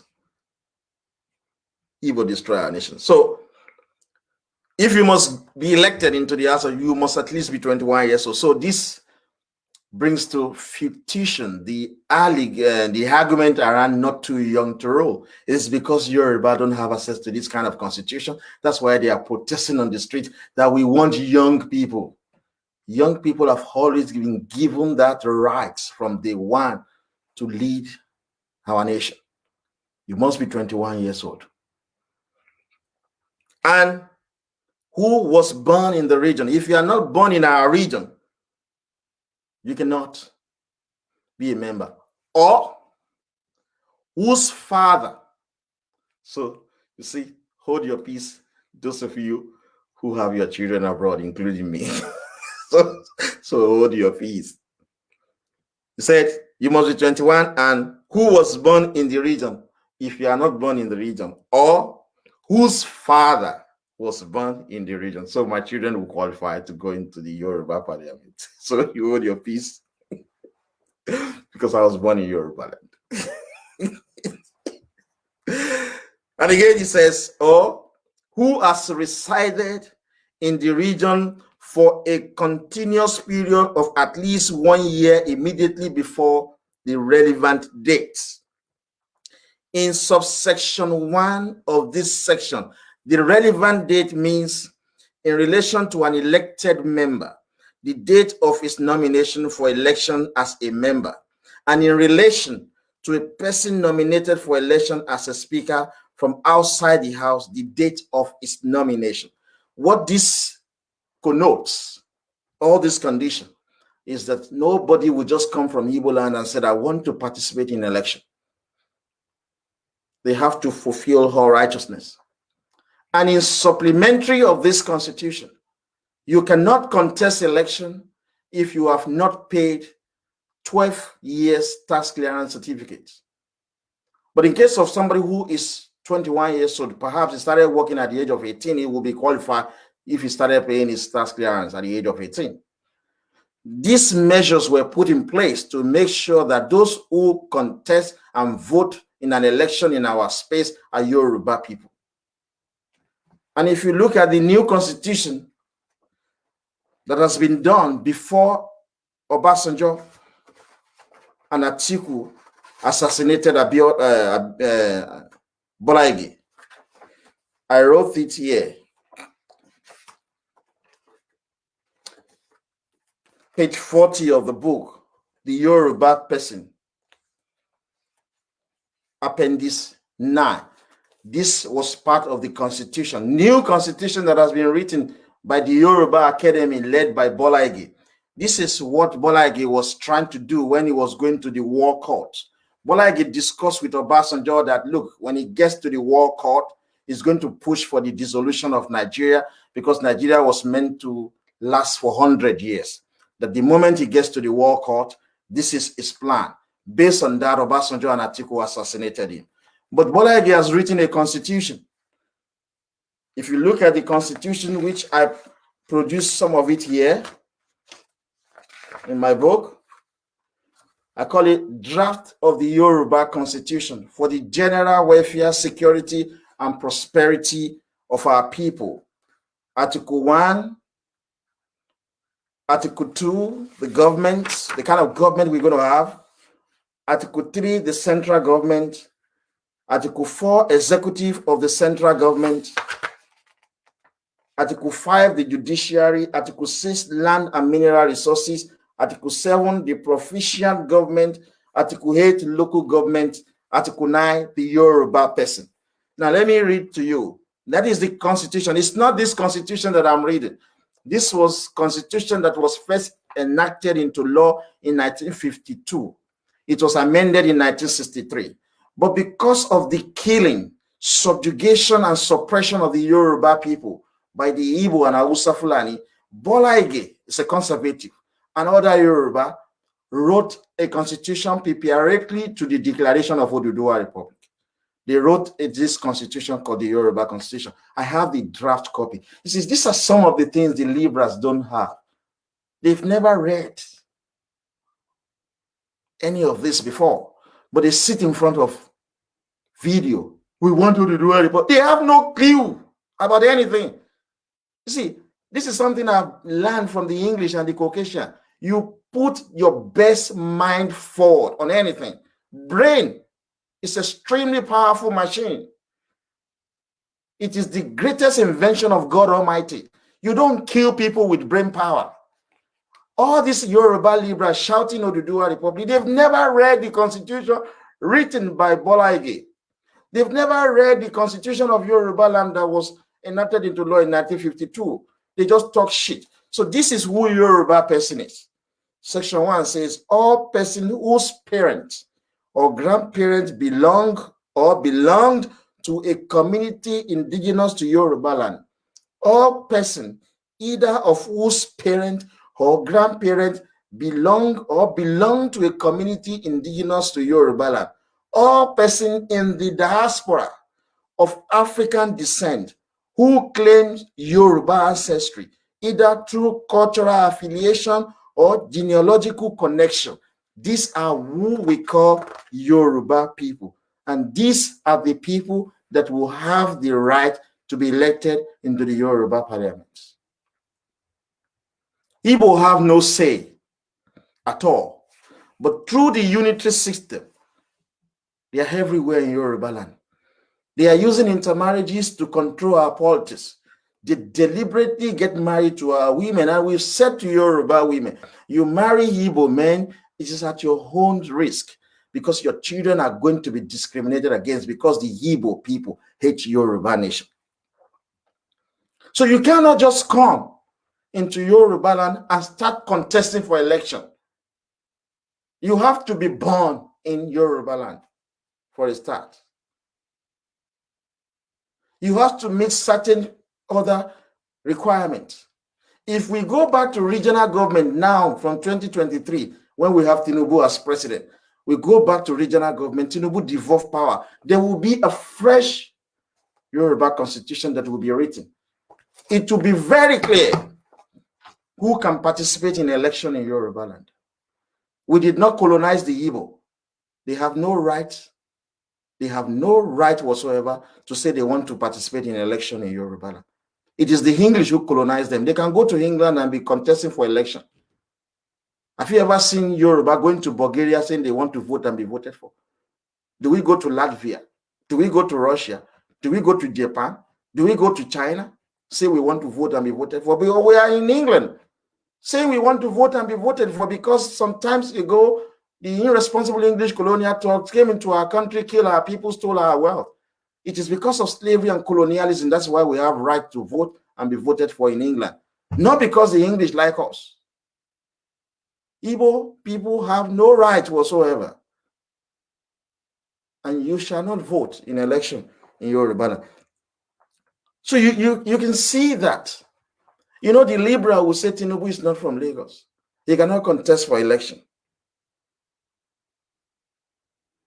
But their party, the PDP, always giving ticket to Igbo. How many of the Igbo who have won election in Yoruba land are born in Yoruba land? How many?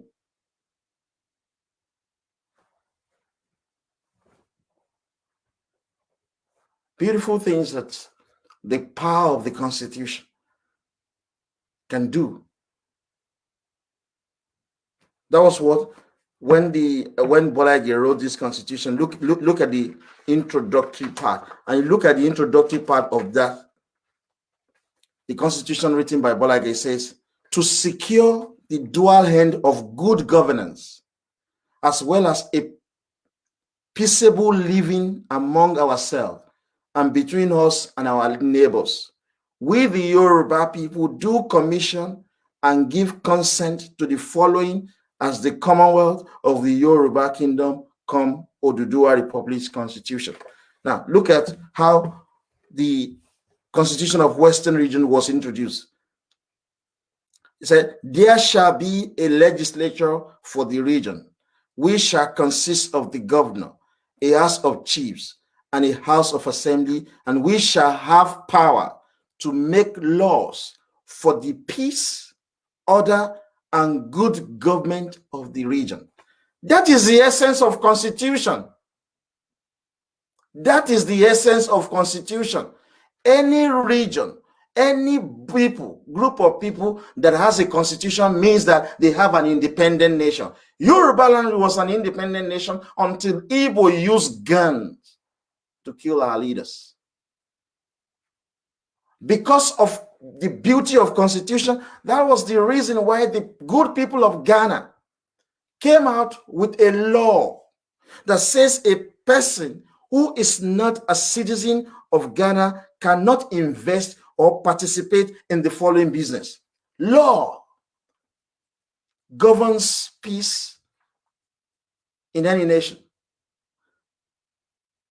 So this is what it said. If you are not Ghanaians, if you are not a citizen of Ghana, you cannot participate in petty trading. You cannot hawk goods and services. You cannot be involved in selling of goods in a store. You cannot do taxi or car hire services. You cannot operate beauty salon or barber shop. You cannot be printing. You cannot operate printing of recharge card. You cannot produce basic stationaries. You cannot get involved in such a business. You cannot involve in retail of pharmaceutical products. You cannot be involved in production, shipping, and retail of water or gambling business. Law. The Igbo destroy our law. The people of Ghana, fed up with the Igbo criminality, came up with a law to chase out Igbo from their space.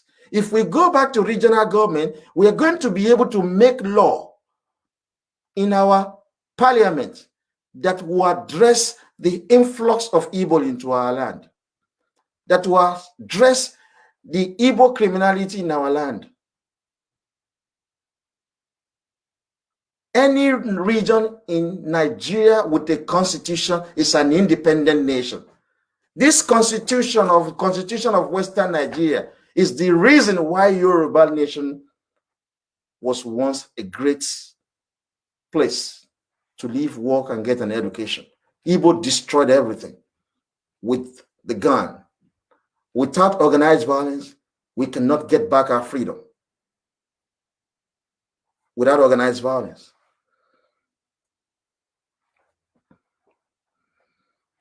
Because the Igbo people cannot live in an atmosphere of rules and regulation. That is the reason why they are shouting and crying, because the people of Ghana came up with a law.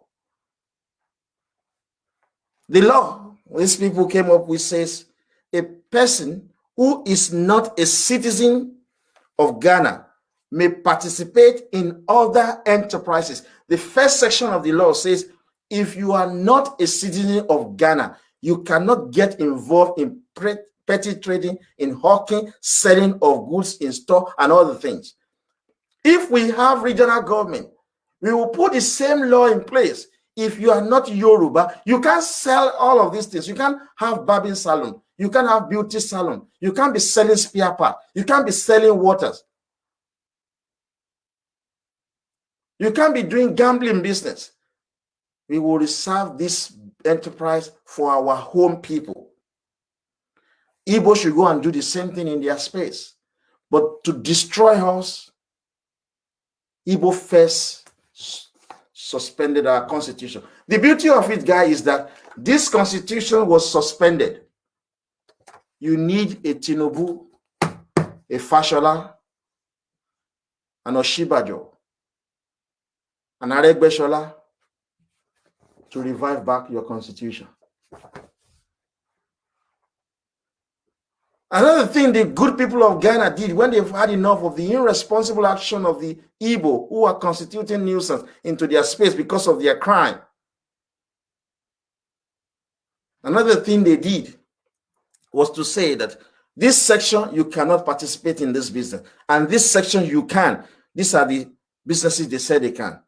A person who is not a citizen of Ghana may participate in other enterprise if it's a conditional clause, if in a joint venture with a citizen of Ghana with $200,000 investment, $200,000 investment. So the Ghanaian people are saying, Igbo, if you want to participate in an enterprise in Ghana, a Ghanaian citizen must be managing director of your business, and you must put down at least $200,000. That's one condition. Number two, without a joint venture, if you don't have a Ghanaian citizen as your managing director, you must invest $1 million. Your investment must be worth $1 million. This is law. You have to respect the law. I came to England because of the head of my son. They said to us that you have to wait until your child is 7 years because he's receiving treatment. They won't give me my paper. For 7 years, I have no right to work. 7 years with a sick son. I'm a loving father. The money for my PhD, I spend it on my son. That is their law. We are going to bring back the constitution of Western Nigeria. It will be constitution of Yoruba. You can't do this now because Fulani are in power. They don't want regional government. Until you put a Yoruba citizen, a full-blooded Yoruba citizen as the president of Nigeria, that is when you can bring back this constitution. The people of Ghana says, if you Igbo must participate in our enterprise, you must have a joint venture with a Ghanaian citizen who is going to be the managing director of the business, but you Igbo, you must put $200,000 down. If you don't want a joint venture with a Ghanaian citizen, you must put $1 million down. It is their law because it is their space. It is their homeland. And they put another law that you must employ at least 20 Ghanaians because they know the Igbo, they come to Ghana. That's how they do in Yoruba land. They come to Ghana with bedroom slippers, go and rob their banks, use the proceeds of the money stolen from their banks and other businesses to set up their shops. When they set up their shop, they go back to their homeland and bring in their brothers. So Ghanaians have seen through that and say, no way. You must employ 20 Ghanaians. This is self-preservation of the highest order. And because they have seen how Igbo abuses women everywhere they go, they've slept with a lot of Yoruba women, stupid women Yoruba for that matter. Because they're doing crime and women love money. The moment you give them money, they open their legs. They don't care even if you are a dog. They don't care. Because of the unity system, our women are so poor, so wretched, so miserable. Ordinary 1,000, you can sleep with them. 1,000 naira. That's what the Igbo are doing to Yoruba women. But because of unity system, we can't do anything to stop them. We know this. But in Ghana, the Igbo are doing the same thing to their women. So the Ghanaian authority came up with a policy. If the foreigner is married to a Ghanaian citizen, the minimum foreign capital of 1 million will be waived, and minimum of 5 years marriage. So if you are Igbo, you want to trade in Ghana, and you don't have the $1 million they are requesting for, and you don't want anybody, a Ghanaian citizen, to be part of your joint venture, you must marry their women. If you do, they are not going to waive that money until you have spent 5 years in that marriage to be sure that that marriage is not a sham marriage. In 5 years, if you don't have children, then they will be thinking that is a sham marriage. But imagine what the Ghanaian women will do to you, Igbo. You marry them under this law, they fuck your life up if you dare to cheat on them. If you dare to maltreat them, they fuck your life up. The moment they serve you with a divorce notice, you lose everything. So in order for the people of Ghana to protect their women who are being abused by Igbo men who are involved in crime, using the proceeds of crime to spend on those women and make them miserable, abuse them sexually, the Ghanaian people stood up to stop it through a simple policy. But we can do much as Yoruba people. Our women are being raped by Igbo, both married and unmarried women. Their life is miserable. We can't do anything because we run unitary system. They know Igbo, if Tinubu is the president of Nigeria, we will stop all of their nonsense in Yoruba land. We will do far more than what the people of Ghana have done to the Igbo. You remember last year when the xenophobic attack on the Igbo happened in South Africa? Buhari met with the president of South Africa, and the president of South Africa was very clear. Said they don't want Igbo to come and do small business in their space. That these are businesses that their home people should be doing. That if Igbo cannot participate in big corporation businesses, they don't want them in South Africa. And everybody is waking up to the criminality of the Igbo across the world. They suspended our constitution, so we will never be able to control their excesses in our space. That is why they are always funding PDP Liberal Party in Yoruba land, so that they can use that to conquer us. They want to get into our politics, to destroy us. The constitution of Western Nigeria is coming back. It will come back either through Tinubu presidency or via organized violence.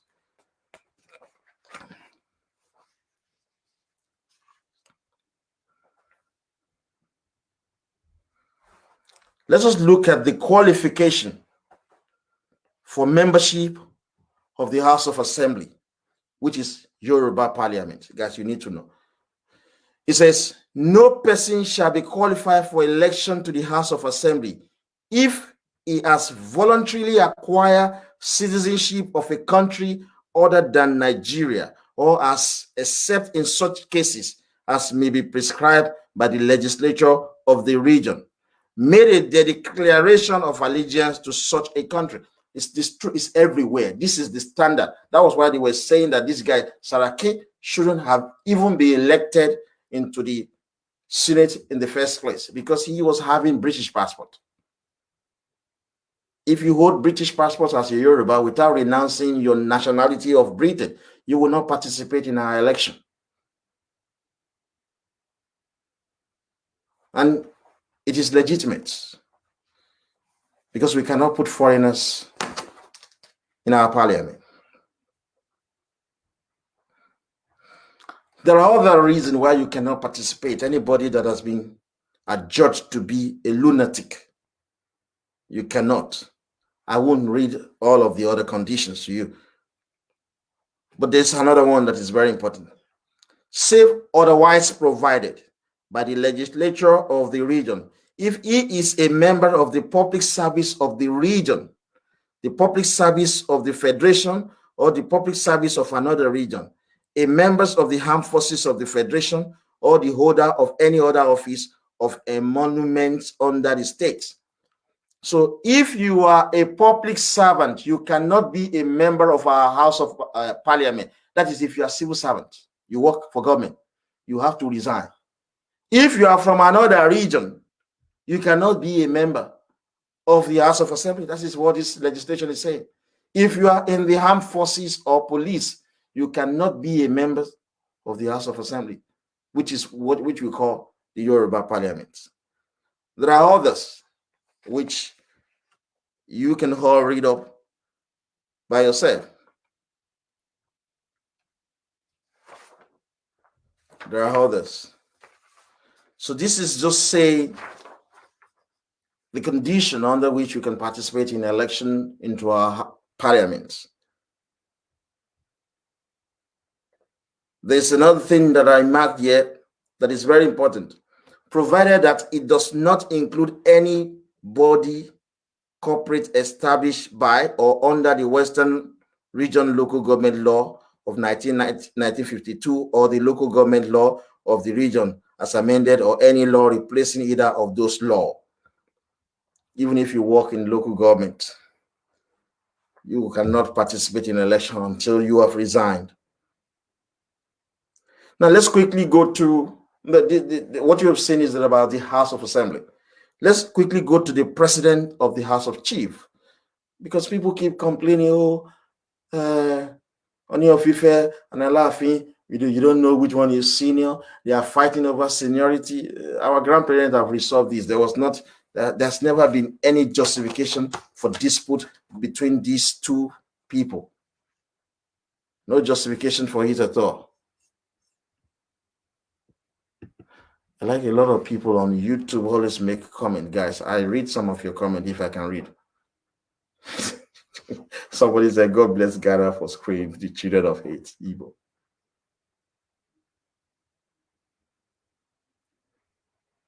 So there's another guy who is making comments saying that I'm focusing on the evil. He's an evil guy. Well, I don't have to hide my feelings. You are the number one enemy of the Yoruba nation. If we do not deal with you precisely, we can't deal with Fulani legitimately.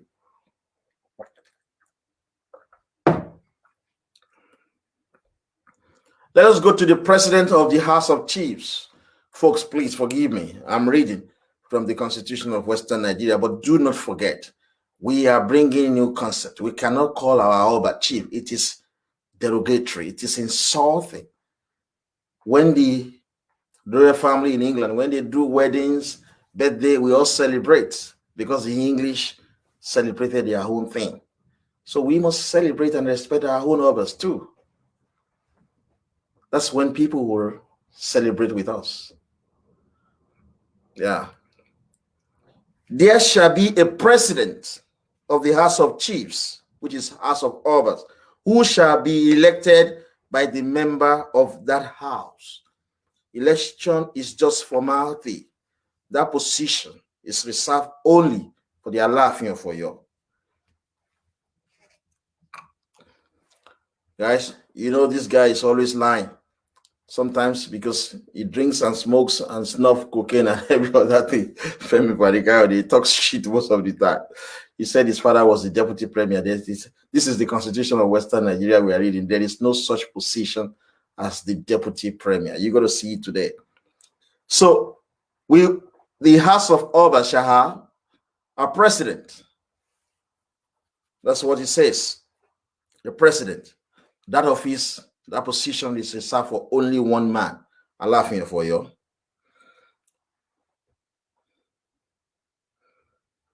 And another provision says, no person shall be elected as president of the House of Obas. It's written here, House of Chief. I'm reading from page 166 of the Constitution. Unless he is a member of the House or a chief qualified by selection as a member of the House. He went on to say, the president of the House of Chief shall vacate its office if he ceases to be a member of the House, otherwise than by reason of a dissolution of the legislative houses of the region. When the House first sits after any dissolution. Now, these are not very important for me to be cladding your audio just to talk about. Any one of them, or if you can read this all about, but I'm picking out certain things that are very important. There's a section number 4 that says, no business, this is very important. no business shall be transacted in the House of Chiefs other than an election to the office of President of the House at any time when that office vacates. No business shall be transacted in the House of Chiefs at any time when that office vacates. Nothing can be done in the House of Chiefs without the President. That's what this section is saying. Without first electing the President of the House of Chiefs, nothing can be done. So without Alaafin of Oyo, nothing can be done in the Yoruba House of Obas. Well, there's one major role of this house. They must approve the constitution.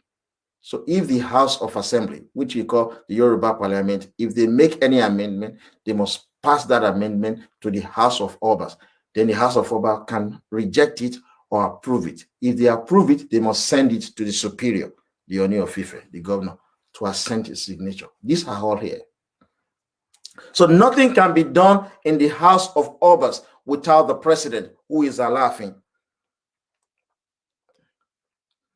Now let's move down to the Speaker of the House of Assembly, which we call the Yoruba Parliament. There shall be a Speaker of the House of Assembly, which is Yoruba Parliament, who shall be elected by the members of that house. These are all formality. And again, it says here, no business shall be transacted in the House of Assembly, which is Yoruba Parliament. We've changed it from House of Assembly to Yoruba Parliament, other than an election to the office of Speaker at any time when that office is vacant. So without a Speaker, nothing can be done in the House of Yoruba Parliament. Right of attendance of minister, tenure of seat of members. Look, folks, I can't be reading all of these things to you. It's the Constitution. It's not voluminous. You can pick it and finish reading it a day. It's not something that you have to read like if you are reading one huge book, but very interesting, written in simple, plain English for anybody's understanding. Now, for instance, if a member of the House of Assembly is absent from proceeding twice, he will lose his seat. If he doesn't inform the Speaker, it's gone. Let us quickly move away from there. The reason why we're saying this is we have a constitution. The constitution simply means that Yoruba was a nation of its own, independent of Nigeria. Igbo came with guns, suspended this beautiful constitution. Today, young Yoruba will abuse Oni of Ife. They will abuse all the Yoruba Obas, saying that they are not doing anything with all of this problem facing the Yoruba nation. But these guys used to be the players. These guys used to be the deciders of our fates. But Igbo came, used gun, and destroyed the system. Today, a local government chairman is more powerful than Oni of Ife, yet Oni of Ife used to be the head of state. Nothing happens in Yoruba land without the assent of Oni of Ife. You cannot make appointment of ministers in Yoruba land without Oni of Ife. You cannot pass any law, any bills rather, into law without Oni of Ife signing it. You cannot make appointment without Oni of Ife signing it. You cannot appropriate any fund without Oni of Ife involved in it. Is Oni of Ife involved in anything in Yoruba land now? No. Is Alaafin of Oyo involved in anything in Yoruba land? No. These Obas are ordinary because the Igbo do not have monarchical system. They destroy everything. Everybody, the English, they are still holding with pride their royal family. We were doing the same thing before the English came with gun, before the Igbo came with gun. With all due respect to the English, with the way and manner they colonized Yoruba land, they always respected our Obas because it is also their own tradition in their country. That's why they respect the queen. Igbo, they don't have kingship. That's why they destroy this system. Imagine if Oni is still having a say in Yoruba land. You think Yoruba women will be doing prostitution? That Oni of Ife will just be folding his hand? You think our children will be involved in fraud? That our political leaders will not speak up? The English, in spite of this enslavement of the Yoruba nation, they never destroy our monarchical system of government. They retain it when they left. It was Igbo who destroyed everything. You will see a lot. I can't begin to read word for word. It's something I've read. Before the president can be appointed, the president of House of Obas, it must be approved by the Oni. You know, before Oni can be appointed as the governor, which is head of state, it must be the president, which is Alafin, who must make the recommendation to the prime minister. Then the prime minister will then appoint Oni as our head of state. These are just formality. It is given. Every subsequent new election, our head of state remains one person. It does not change. Oni of Ife. Our president remains one person. It will never change. Alafin for you. It is only the prime minister that will be changing. It's the same system in England. The queen is their head of states. Their House of Lords, they are permanent there. The people elected into their appointed into the House of Lords, they are there until their death. It's the same thing in our House of Chiefs, which we call House of Oba. We had the same system. Igbo had no kinship. They came with gun and killed our leaders and destroyed our constitution, and our generation continue to abide by unitary system. That's why we must harm ourselves with chemical and biological weapons, because these guys, they don't want to let go. That is about the leadership of our legislature. We used to have our own electoral system. It's written in our constitution, establishment of electoral commission. If you must work in the electoral commission, you must be appointed by the Oni of Ife. That is what the constitution says. Please have a list. There shall be an electoral commission for the region. The member of the electoral commission of the region shall be the chairman of the electoral commission of the federation, who shall be chairman. Member of the electoral commission of the federation representing the regions, and 2 other members, or such greater number of members as may be appointed by the governor, acting in accordance with the advice of the premier. It is Oni of Ife who must put people that will conduct election in Yoruba land. Imagine Oni of Ife puts somebody to conduct election and that person is rigging. You will go to Oni of Ife palace and protest there and you'll be asking for his removal. Do you think Oni of Ife will ever do that? But who conduct election in Yoruba land now? From Abuja. That's why our politicians run to Abuja. You put Buhari there as the president of Nigeria. It doesn't care about you, Yoruba. So politicians will go there. Buhari will just fix the INEC officials who will conduct the election. They rig the election and put a shit woman being there as your leader, as your governor, as your senators. Under regional government, it's Oni of Ife who must put people in INEC. If Oni of Ife puts somebody in INEC, he will be neutral. So you have a legitimate election. Obasanjo as the president, he just rigged all the election because Igbo suspended regional government. That is the nonsense we are living with. It is so beautiful reading this constitution. That's why I said, if you read too much, believe you me, you will be willing to kill, because you can see very clearly the suppression and subjugation of your people. As a human being, you must protect your descendants, who are your children. Yoruba people just think that you just come to this life ordinarily to eat, have sex, sleep, and die, without protecting the future of the child that you brought forth to the world. If the Caucasian people are doing like that, or African America will have taken over America from them. If the English were doing like that, the Germans will have taken over England from them. It is because we have some irresponsible generation. That is why Igbo and Fulani have appropriated all our wealth in Yoruba land. They are not as brilliant as us. They are not as exposed as us. They are not as industrious as us. They have never fought any war as us. We, Yoruba, we've been fighting several wars. We fought English 4 times, and they did not defeat us once. Igbo only fought 1 war, Biafra, and because of economic blockade, food, they lost the war. And these are people who have appropriated all our market, committing crime, raping our women, destroying our society. Fulani with no shred of civilization, but with the backing of the English, they just come, take over our police, take over our military, control our waterways, control our land borders, control our airport, control our seaport, control the tax revenue collected in Yoruba land, dictated our life to us. If we do anything, they kill our leaders. If we say anything, they kill our people. People with no civilization as the Yoruba people. How could you have a beautiful constitution and you allow Igbo to destroy it? And everybody is just running away. Is that how the English are running away from England to go and work abroad? Is that how the Caucasians are living in America?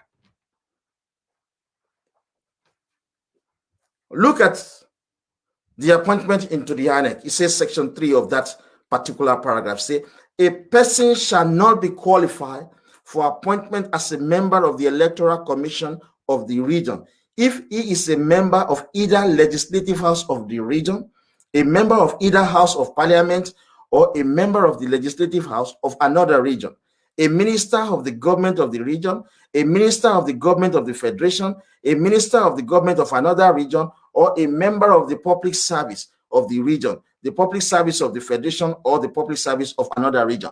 So anybody that is compromised will never be appointed into the Electoral Commission of the Yoruba region. It must be somebody that is not involved in government, a neutral person completely. And this person must be appointed by the Oni of Ife, who doubles as the governor, which will now address as the head of state. Just think for a moment. Look at the election that will happen in Ondo State. Imagine Oni of Ife be the one that will appoint the INEC that will conduct that election. Oni of Ife will be neutral completely. He will appoint neutral people. This election is going to be conducted by INEC, led by Buhari of APC. So what do you expect? When Obasanjo was there, he rigged the entire election in Yoruba land for his party. Oni of Ife is expected to be neutral because he's the head of state of Yoruba land. He's neutral. He cannot be APC, he can't be PDP. Alaafin of Oyo cannot be APC, he cannot be PDP. But because the Igbo destroy our constitution, our Obas have lost sense of purpose. Just think for a moment. That election will not be compromised if Oni of Ife is the one to appoint the electoral official that will conduct the Ondo state election. Igbo destroyed Nigeria. They turned Nigeria into a unitary state, a country of multicultural nations, a country of multi-ethnic nations. You are running it like a unity, like a military cantonment. Our generation is here to, we are here to stop this nonsense from the Igbo. And we will. We will. There's another thing that says in the appointment of this electoral, subject to the profit. By the time we go to the electoral dispute, you will see the beauty of this constitution, folks. Igbo are animals. If you conduct election in Yoruba land, you will go to Yoruba courts. You will never go outside Yoruba court. Today, they will go to Abuja tribunal when there is a dispute in election. You are going to lose. They take it out of your own region. Igbo are horrible. They are criminally minded people. I can read some of the statement of the Igbo saying, I don't like you. I don't have to pretend. I'm conservative. There's so many conservatives who will vote for us because we speak nothing but the truth. You destroy Nigeria. You are hated everywhere in the world. And I'm glad the people are giving it back to you.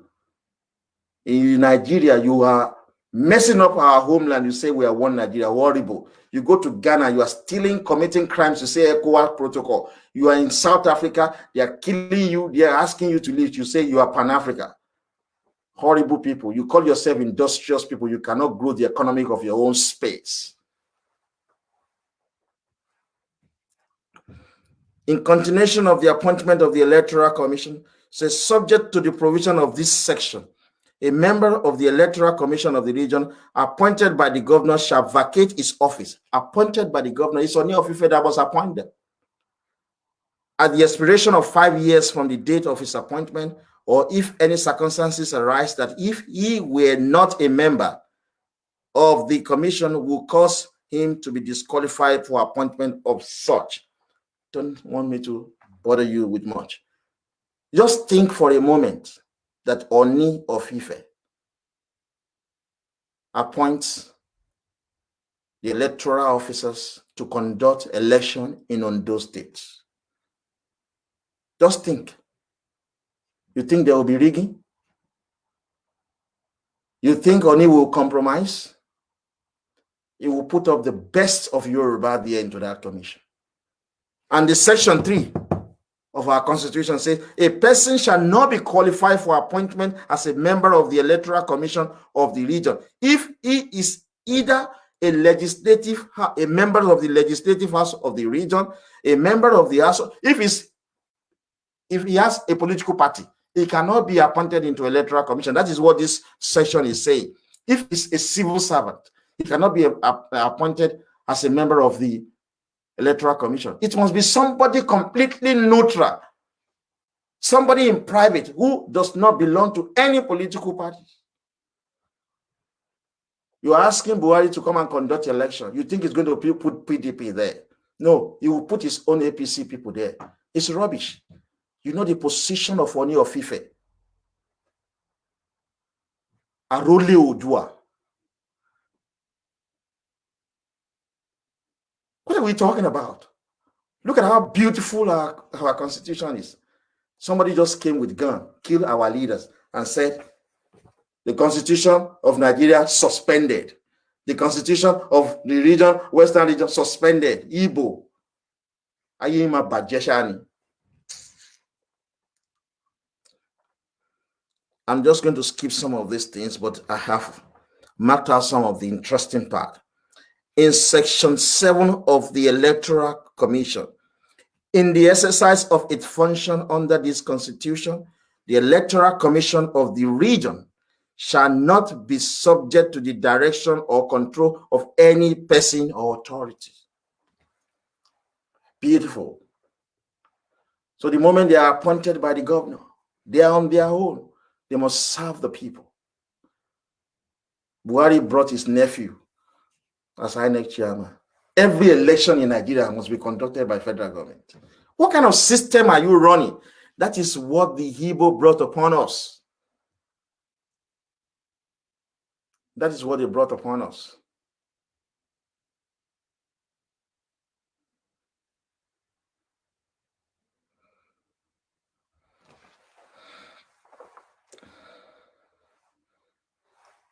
Igbo destroy Nigeria, folks. That's just the fact. They are evil-minded. There is one thing.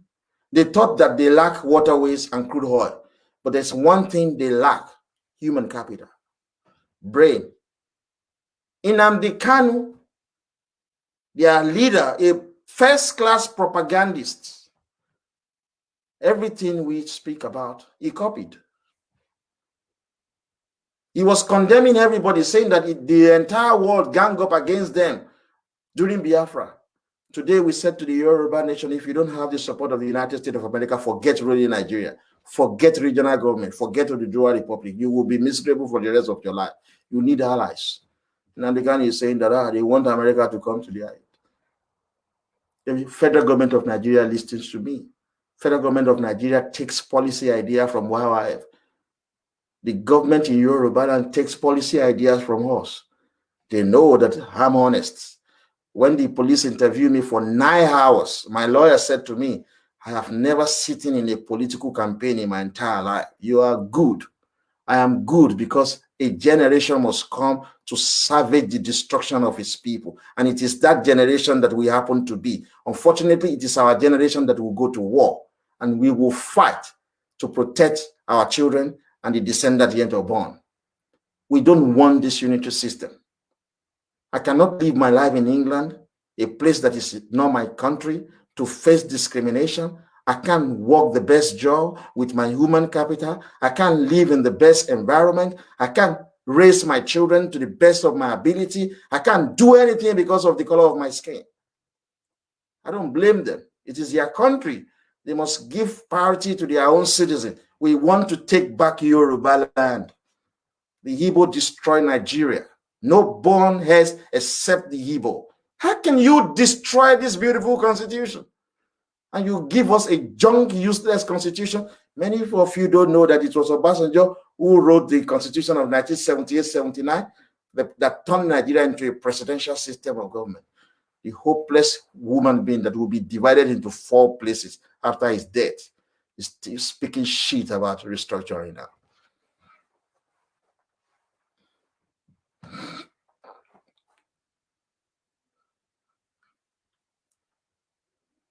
They destroy our life.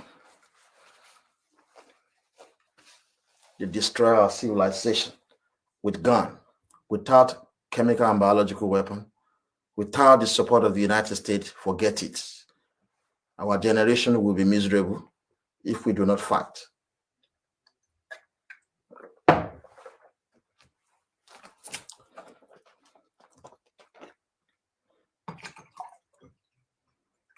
We will be miserable. Say to Hausa Fulani, let us decentralize INEC. Yoruba, you control your own INEC. You conduct your own election.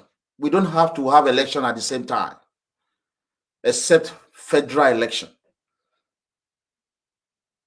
Tell Hausa Fulani like that, they will say no, because they use INEC, centralized INEC to dictate to your life. They said Nigeria is not negotiable. Everything in Nigeria is centralized. That's why I keep saying to you that if there is heaven, I don't want to generalize, but Igbo and Fulani who are black will go to hellfire. But virtually all the white people will go to heaven. You know why? When they are dealing with each other, with one another, white and white people, when they are always honest when they deal with one another. In United Kingdom, pound sterling, the design of pound sterling, their currency in England is different from the design in Scotland. The same currency, but different design. In England, you will see the head of queen in their currency. In Scotland, you will never see the head of queen because it's the queen of England. It's not the queen of Scotland. They have different football team. They have different Christian association. But black people in Nigeria are Lori Bruku Lofo, Christian Association of Nigeria, Pentecostal Fellowship of Nigeria, Nigerian Student Association, Medical Association of Nigeria, Engineering Association of Nigeria. I think I have some of their names here. Yeah, I have it. Nigeria Academic of Engineer, Pharmaceutical Association of Nigeria, National Association of Nigeria Prostitutes, our Igbo, Newspaper Proprietors Association of Nigeria, everything Nigeria, everything centralized. Nigeria Society of Chemical Engineering. Sorry, who are you impressing? You don't speak the same language, you don't have the same culture, you don't have the same norms and value system. There is nothing that is same except the color of your skin. English, Scottish, Welsh, and Northern Irish, they have white skin. Everything they run in their country is different. Their language, everything is different. You know why Nigeria is the way it is? Because no Yoruba has been president. That's why they are scared. The Hausa Fulani and the Igbo, they don't want Tinubu to be president. They know that he's going to decentralize Nigeria. Everything will just centralize. Election, centralize. Education, centralize.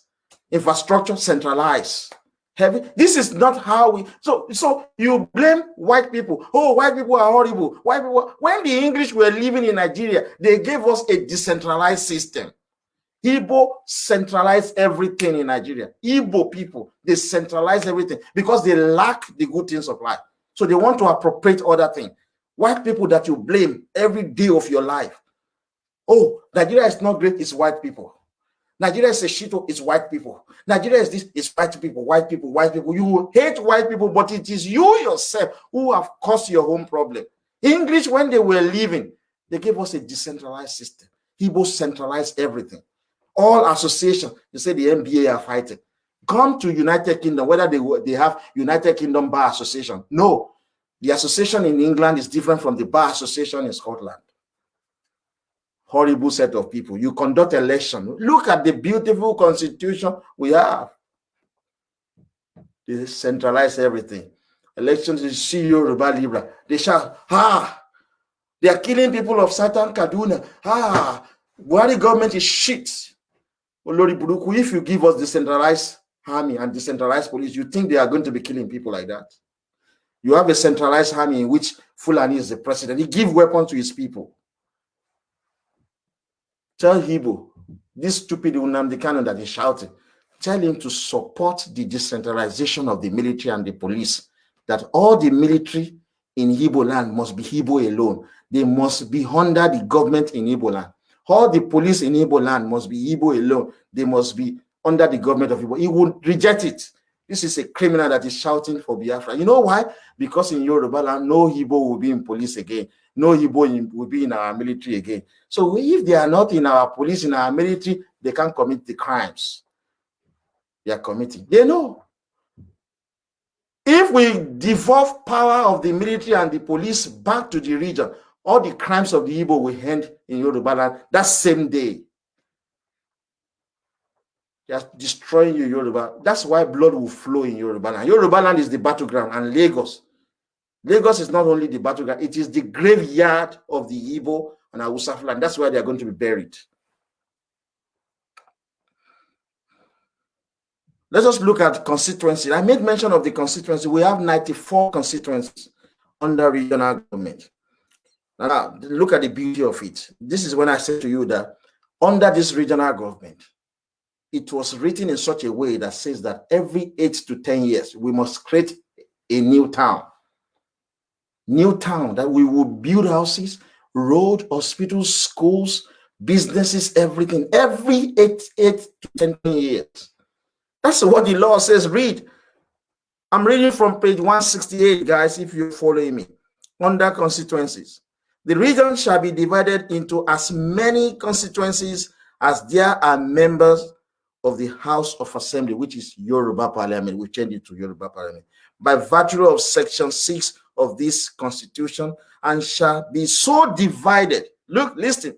And shall be so divided in such manner as the competent authority acting with the approval of each legislative house of the region signified by resolution may prescribe. They shall be so divided, the Constitution, that they will be very equal.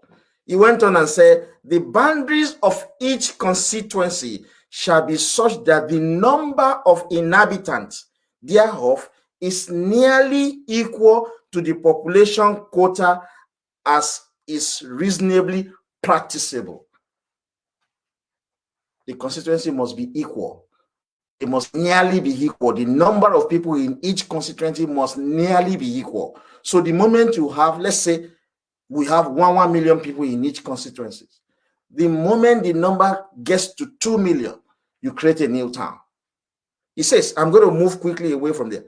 Let me read that. He said, provided that the number of inhabitants of a constituency may be greater or less than the population quota in order to take account of means of communication, geographical features, and the distribution of different communities.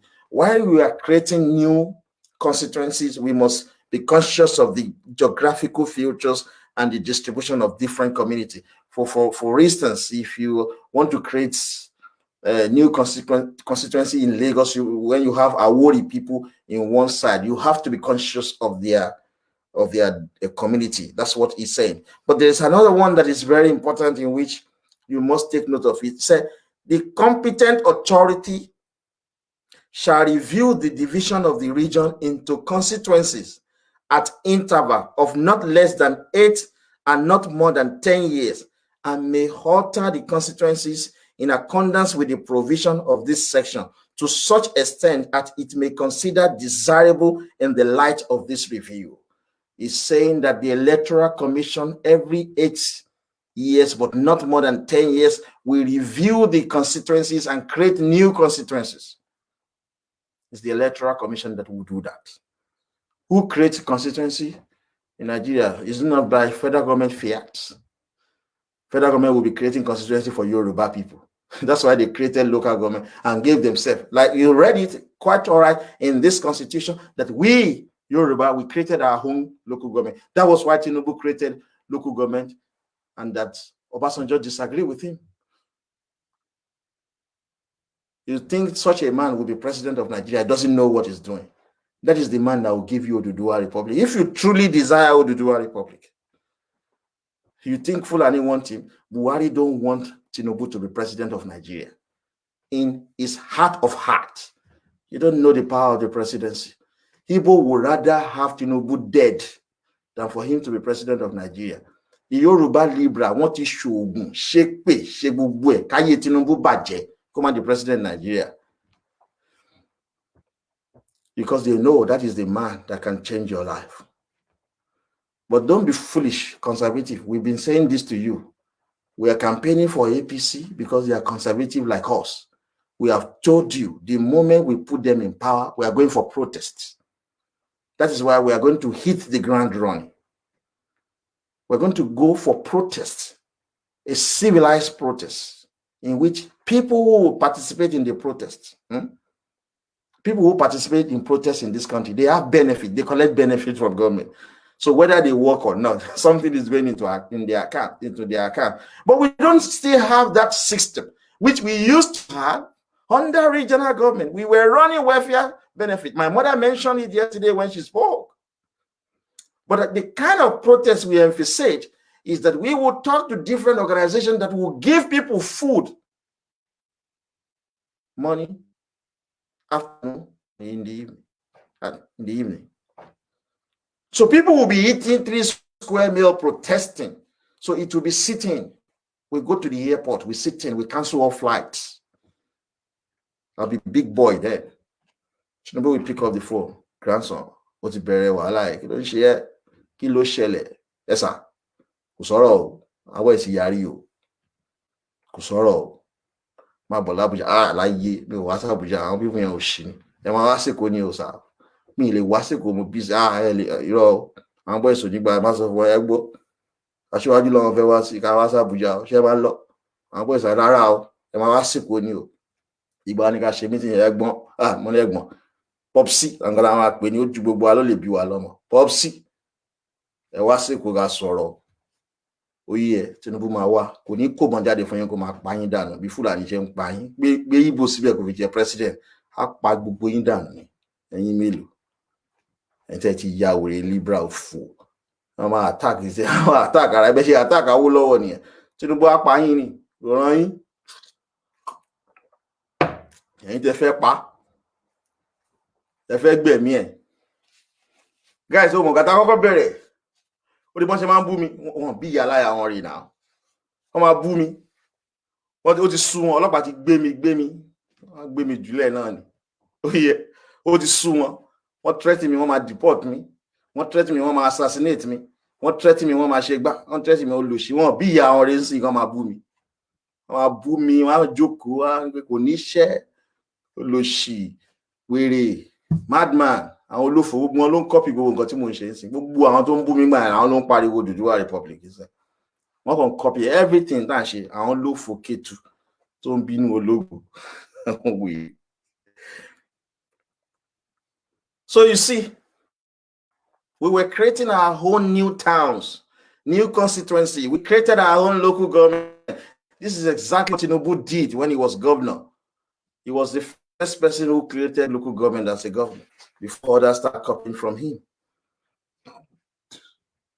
There is a passage here that I need to read. He said, provided that the authority may at any time carry out such a review and alter the constituencies in accordance with the provision of this section to such extent as it considers necessary in consequence of any alteration of the boundaries of the region by the reason of the holding of a census of the population of the region in pursuant of any law in force in the region.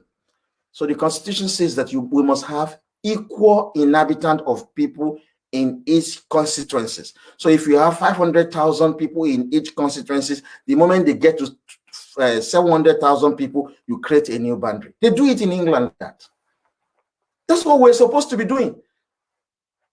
But Fulani will just sit down and say, I created this, with no legitimate reason whatsoever.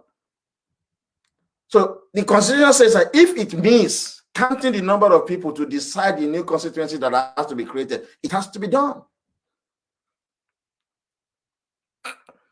What that means, that section means that under regional government, we conducted our own census. The last legitimate and genuine census conducted in Nigeria was the census of 1952/1953. We Yoruba, we conducted our own census ourselves, December 1952. Igbo and Hausa Fulani conducted their own in January and February 1953. We do not have the same census. But when the Igbo suspended regional government, Buhari Fulani, they would just sit down and say, Hausa Fulani are this million number of people, because they use population to share money. That's why they give you fake population. They tell you Nigeria is 200 million. Nigeria is this 100 million. They just give stupid, unrealistic figures. That's what they do. This section is telling you that we conduct our own census ourselves, not the federal government. Igbo just came and centralized our life.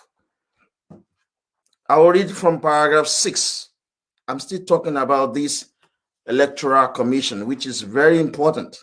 We're going to hand it for today anyway. It says, number 6, for the purposes of this section, the number of inhabitants of the region shall be ascertained by reference to the latest census of the population of the region, held in pursuant of any law in force in the region.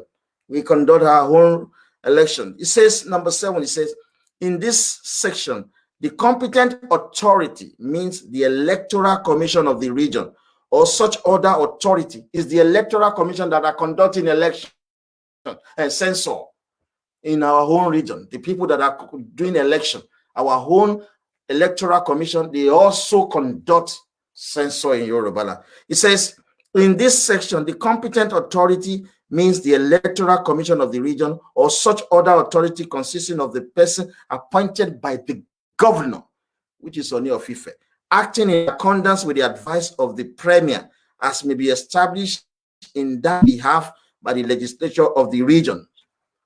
It is Oni of Ife who must appoint people that will conduct election in Yoruba land, and the same people will conduct census in Yoruba land. Who conduct election in Yoruba land now? Fucking federal government. Who conduct census in Yoruba land? Fucking shit federal government. You know what Tinubu did when he was governor?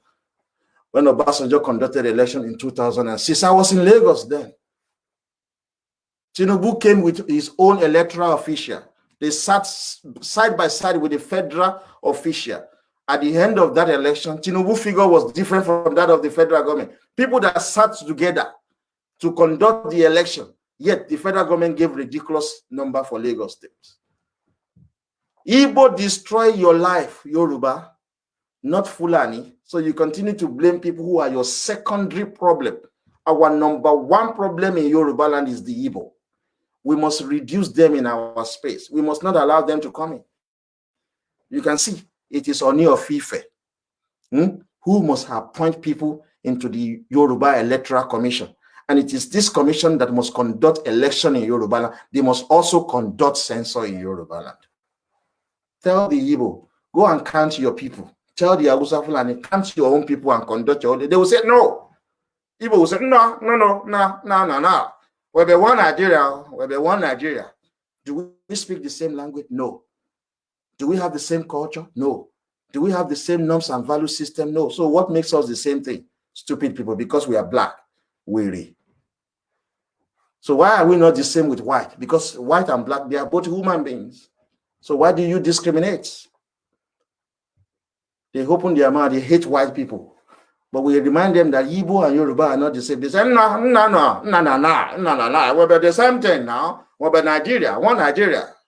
But they want us to collectively hate white people that have the same human being as us. Tell Fulani that you count your own people, we count our own people. They will say no. Nigeria is not negotiable. They fumble a lot. Fulani, Nigeria is not negotiable. We are going to kill anybody. If you say that we will not, Fulani will be telling you they want to destroy Lagos. Fulani that are controlling the port of Lagos. controlling the custom in Lagos, controlling the airport in Lagos, controlling the waterways in Lagos, control our border in Lagos. They threaten you, they are going to destroy Lagos. Is it possible? They are telling you what they scare the most, the destruction of Lagos. And we will destroy that Lagos if they won't allow us to rule them. Because we are the owner of the wealth. We must rule you, Igbo and Hausa Fulani. So the authority to create new constituency in Yoruba land is given to the Electoral Commission appointed by the Oni of Ife. But today we blame Oni of Ife, we blame Alaafin. He's got no power. He's a Tetula king. Igbo have taken all over his power, give everything to the federal government. That is why you will see Oni of Ife goes to Buhari, bow down his head. Because Igbo, through organized violence, destroyed Yoruba land. We are going to get back our freedom via organized violence. Another beautiful thing that you can see from the Constitution, I'm reading from page 169, paragraph 15. It says, every constituency established under section 14 of this Constitution shall return to the House of Assembly one member who shall be directly elected in such manner as may be prescribed by the legislature of the region. So if a new constituency is created, they must have a representative at the Yoruba parliament. An election must be conducted. Another paragraph says, the registration of voters at election to the House of Assembly and the conduct of such election shall be subject to the direction and supervision of the Electoral Commission of the region. You see? So voter registration to the House of Assembly. The conduct of such elections shall be subject to the direction and supervision of the Electoral Commission of the region. It is our own Electoral Commission that must register voter. It is fucking federal government that are doing that in Yoruba land. Courtesy of horrible, criminally minded Igbo who wanted to destroy our life.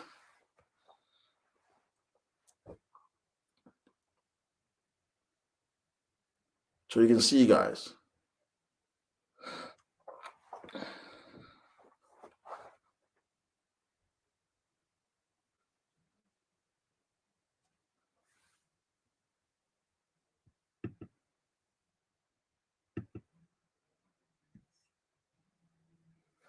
Okay.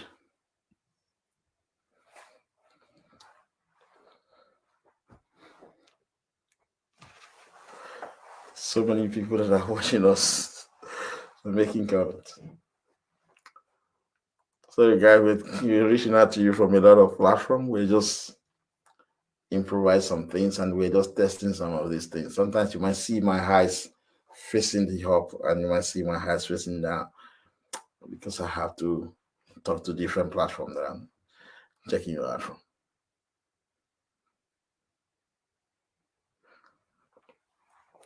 So you can see that. So when we create new constituencies, there must be election that has to be conducted. And this election must be supervised by the Electoral Commission, who appoint the Electoral Commission Oni of Ife, not even your politician, but your natural leader, Oni of Ife. Determination of the question of membership of the Legislative House. So where you conduct elections and there are disputes, like the election of Osun State, between the dancing senator and the current governor of Osun State. That election went to the tribunal up to Abuja. Under regional government, this wasn't the case. Every election dispute will have to end at our High Court.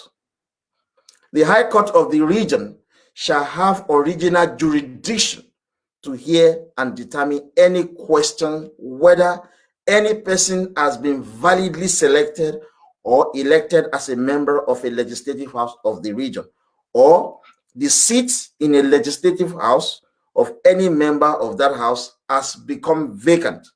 The legislature of the region let me stop there first. So where we have disagreement, of course, we politicians, we always dispute election result. But in this case, if Oni of Ife, who is going to appoint the electoral official, is not going to appoint people of horrible, discredited character, no. That would be the best of us who are going to be neutral. But regardless, where there is dispute, it is the High Court in Yoruba land that the case will transfer to. Not in Abuja, to resolve political differences that happen in our regions. Igbo made it so, centralize everything because they thought they would be president of Nigeria forever. They thought they will have the power forever. So they centralized everything to control, dominate, suppress, and subjugate us. In 1949, Zeke spoke. He said that the God of the Igbo have created them to take over power from the English. They see themselves as another colonial masters. That was why they destroyed Nigeria. But Fulani are working on that template of the destruction of Igbo. Fulani don't wish to give up power. They are scared of Tinubu getting the presidency. Very scared of that happening.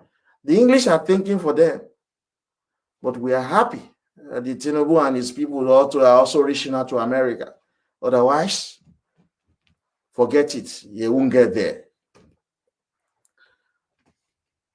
Look at this. Any disagreement of election in Yoruba land will be decided by the Yoruba High Court. But all electoral dispute now, everything goes to Abuja. There's another one that I have marked out. It said, the legislature of the region may take provision with respect to the person who may apply to the High Court of the region for the determination of any question under this section. The circumstances and manner in which the condition upon which any such application may be made, the powers, practice, and procedure of the High Court in relation to such application. So tomorrow, I'm going to follow up more, not tomorrow, because we're going to get to the section of the courts in Yoruba land. You will see how beautiful this has been done. Clerk to the Legislative House and their chiefs. Folks, you don't really need much about that. You know that every parliament has a clerk. We had the same as well. So I don't want to bore you with that for now.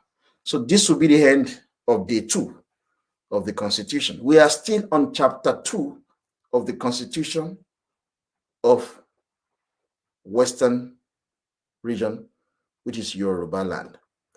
But the chapter 2 is in 3 parts. I've just spoken on part 1, which talks about the legislature. That's what I have spoken about. So tomorrow I will continue on part 2 of the same chapter 2, which is procedure in Legislative House. One thing I want you to take away from tonight is this. One thing. When the English colonized us, they respected our differences. They respected our differences. In fairness to the English colonial thugs, they did not arrest Awolowo for one day. And Awolowo started confronting the English at the age of 23 years old. Not for one day was he ever arrested. You see, I've been to the English court 3 times now, 3 times. Their judges are always very neutral. Believe you me, even though they are white, it is their police that are irresponsible, but their judges, they've seen it all. When I addressed the judges, the first one I won, the judge was apologizing to me because the police beat the hell out of me and dumped me in prison for 5 months. The judge was apologizing to me because I was saying to the judge that what I want to do in my heart of heart, go back to my country and do the same thing to English. Anyone that I can just see, humiliate and beat them silly. I can't say that they are pious, but they have the highest level of education. Look, the one I'm going to court with them, they just said to them initially when we get to court, why do you bring a case of inflammatory language? They went and changed it to racial hatred. You know, they are very honest, they are judges. It's their police that I disagree with, I don't like. When the English were with us, they did not arrest Awolowo. Believe you me, we have to be honest when we speak. Awolowo was the one-man soldier with his lieutenant who compelled English to leave. They wanted them to leave in 1957. The English stayed for 3 additional years. Igbo and Fulani, they were cool with the English. Awolowo said no. But these people did not arrest this guy. The English left on the 1st of October, 1960. Now you count it. On 29th of May, 1962, Awolowo was first placed on under house arrest by Igbo and Fulani, black people with black skin, right? Igbo and Fulani placed him under house arrest. Now let's count from October 1960. By 1st of October 1961, that is 2 years. October, November, December, January, February, March, April, May. 1 year and 7 months. English were there when Awolowo was 23 years old, confronting them, shouting at them, doing all manners of things. Not a single arrest. They left just under 1 year and 7 months.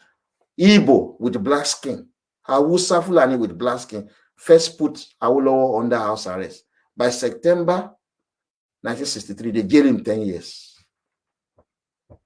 So all of your problem, Libra, hey, 1914 amalgamation is the problem of Nigeria. Hey, amalgamation is the problem of Nigeria. Fuck you. It is the Igbo who caused the problem of Nigeria. 3 people agreed to something. Look at the United States of America. Look at the United Kingdom.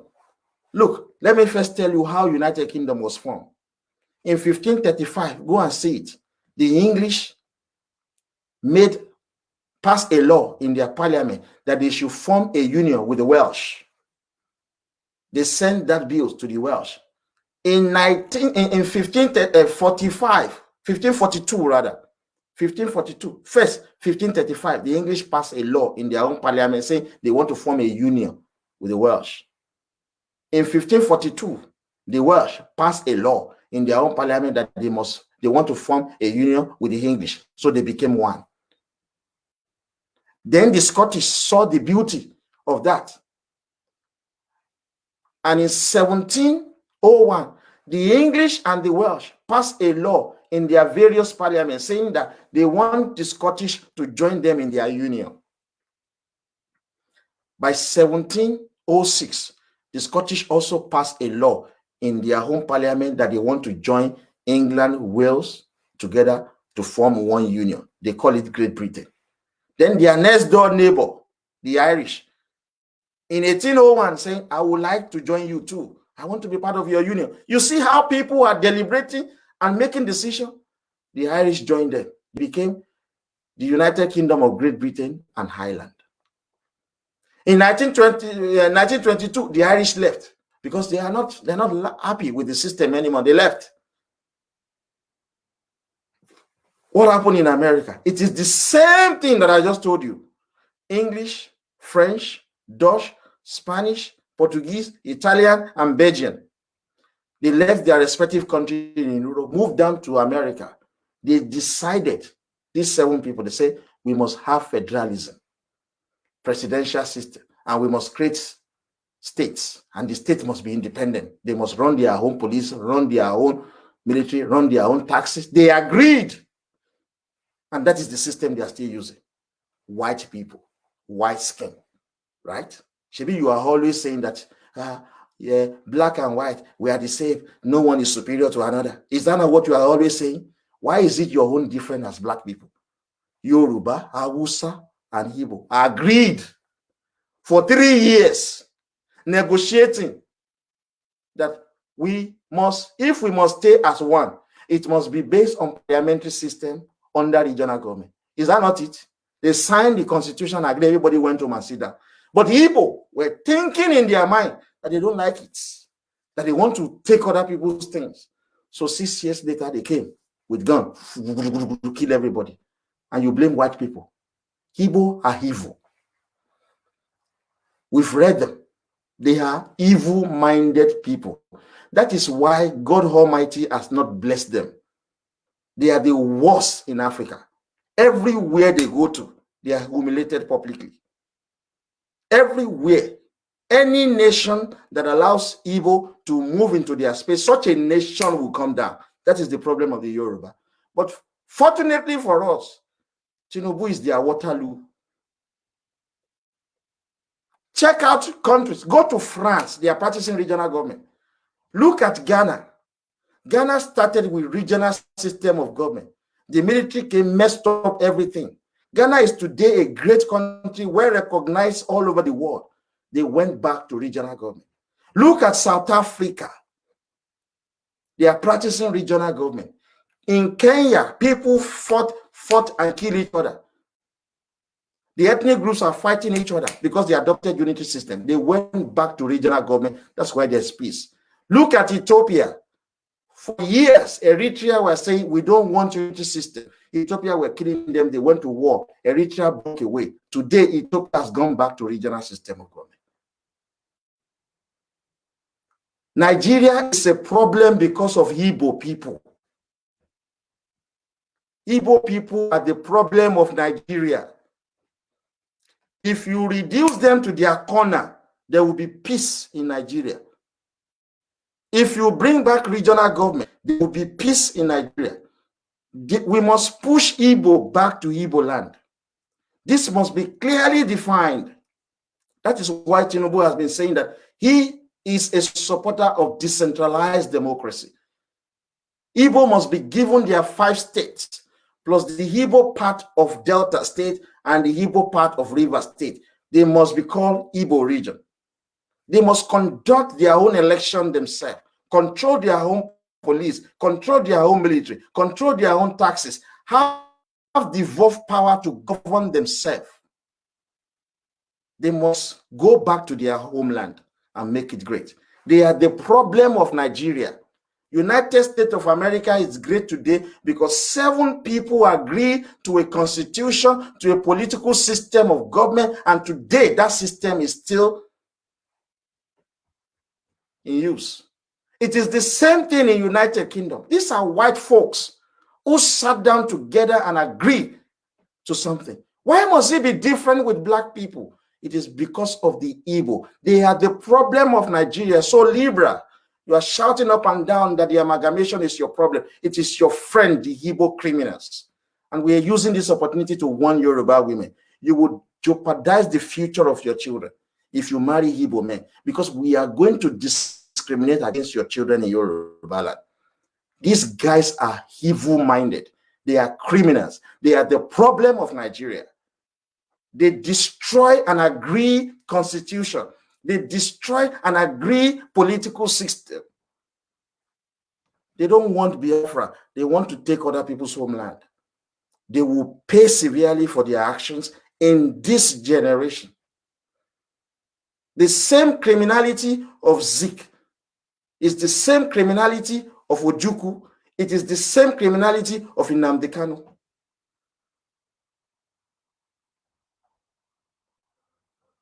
Lagos will be your graveyard by the special grace of God.